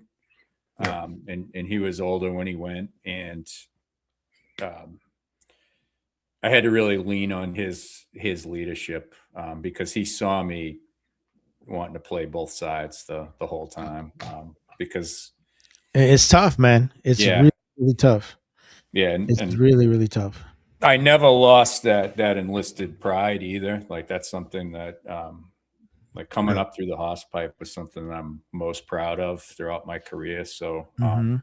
I always relate more, I think, to being enlisted, but it was a tough transition in that sense, to not really dump the mindset, but change the mindset, Yeah, shift the mindset absolutely. a little bit. Yeah. And I find that it was always I always leaned towards, or I felt like I learned a lot more from folks who had that kind of that Mustang mentality, right? Going from enlisted to officer, like, hey, Mhm. prior enlisted, so you know what it's like, you know, being in like shitty barracks, Yeah. buffing the decks. You know what it's like to like work your way up from, this crappy situation, work up the ranks and all that. So, I did lean on a lot of leadership like that, like similar to what you mentioned. I think it made me So, a better servant leader. So Absolutely. it made yeah, me appreciate what I had better, but made me want to um, improve it for everybody that I was in charge of from then on. yeah, I like yeah. the key word that you said there, servant leader. You know, Yeah. we never forgot that. Hmm. I like it. I like it. All right, gents. I think that's a good time to call it, man. Yeah, man. My, 3 I hours, think my eyes 17 are minutes. That's a my good. eyes are starting to bleed again, right? So no, that's awesome conversation, dude. I like the in-depth convos, and we got a lot of good comments on there too. Um, Talking about VA whole health today, talking about enlisted to officer, talking about the best and worst duty stations. I think I'm still partial to the Marine Corps, except for 29 Palms. So it's or the Pentagon, right? I think that's Oh where dreams go God, to die. I would hate to work there. Oh big God. big reason why I decided to retire was, hey, I saw the Pentagon in my future, and I'm like, It was like, that's no, that's thank not you. where I want to go. So Hey, no, before we awesome. go, Yeah, what's up? Rob, are those lunch boxes next to you there, man? Yeah, man. Did you have one growing up? What? Heck yeah, man. What'd you have? I had the Fantastic Four, Oh, and I had Hulk, the Hulk, Incredible Hulk, G.I. Joe. Oh, look at that. Oh, shit. Man, that is so Those got to be worth something cool, now, huh? bro. Yeah, they're super expensive, bro. Those things are massively Yeah. expensive, I'm man. so I never stopped being a kid in the sense of the things that made me happy as a kid still make me happy now. I think it was just a simpler time. So It I was never a simpler stopped. time. I never stopped liking that Heck 80s yeah, man. pop That is so culture. cool, bro. So yeah, if anybody has remembers what their metal lunchbox was, I might have it Alright. if it was Yeah. from my time period. So Uh-oh. I got- Chief's I bringing got a out little- something. Let me What you see. got, bro? This is the old school one I got. I got Flint. Oh, look at that. The warrant Oh, officer. man. It's- That is my so wife gave me cool this one right for there. my birthday a while back. So Flint, the warrant officer. But I like the lunch boxes, dude. That you cannot find. Yes. They're the metal ones, right? yeah. Yeah. You can't find those things anywhere, dude. I mean, Yeah. they're very sought after. From what They're I can very tell. sought Yeah, after. I They're got a lot super of them, expensive. but yeah, if it's 80s pop culture, especially geared toward like little boys of those times, I mean Mhm. Yeah. that's the stuff that still makes me smile. So Old school Transformers, bro. yeah, Oh, yep, M1, yep. Next thing I know, you got a My Buddy back there somewhere. I don't, my- but I it's remember my the buddy. song. Yeah, I never had one, but yeah, My Buddy and Kid Sister. Right. oh God. My Hey, Buddy, Kid Sister. what was that thing with the 4 freaking lights that everybody hated life on? What was it Was called? it Simon Says? Or Yeah, Simon? Yeah. Simon said. Yeah, I hated that damn toy. They got that. They got Skip It. Remember Skip It? Yeah, skip it. Yeah. Oh good stuff. gosh, yeah. All I right, think man. my parents got me a Skip It because I was a fat kid, and they're like, "Hey, this try this out, kid. Go You'll insert like it." I'm like, leg. Oh, that's man. funny, man. Yeah. All right, gents. Hey, awesome time, man. I really appreciate you coming on. I don't know if I'm going to be doing another one on Saturday. I've been kind of playing around with it because I do enjoy these things. But definitely on Monday, most likely 9 to 9:30 or something like that. If you all want to jump on again, be happy to have you guys. Roger that. Yeah. Thanks for having us. All right, man. Yeah, Appreciate you, absolutely. man. Absolutely. Good man. talks. Yeah.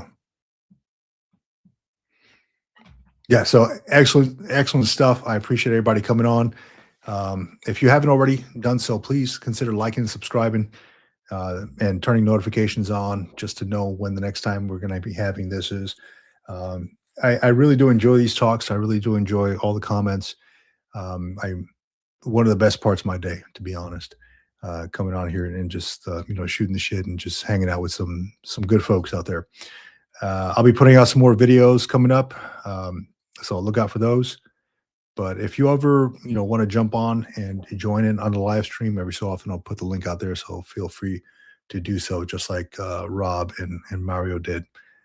Aside from that, this Sunday, my co-host John, retired Army Chief Warrant Officer, living in Italy, will be doing a military retirement podcast show. We do it every Sunday at about it's 8 a.m. Pacific Standard Time. So what's that? 11 a.m. Eastern.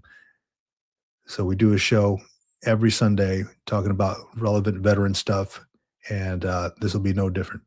So join us. Make sure we turn your notification on, all that good stuff. Bring some coffee and get some good conversation, and then we'll connect again. Thank you for watching the Green Logbook out here.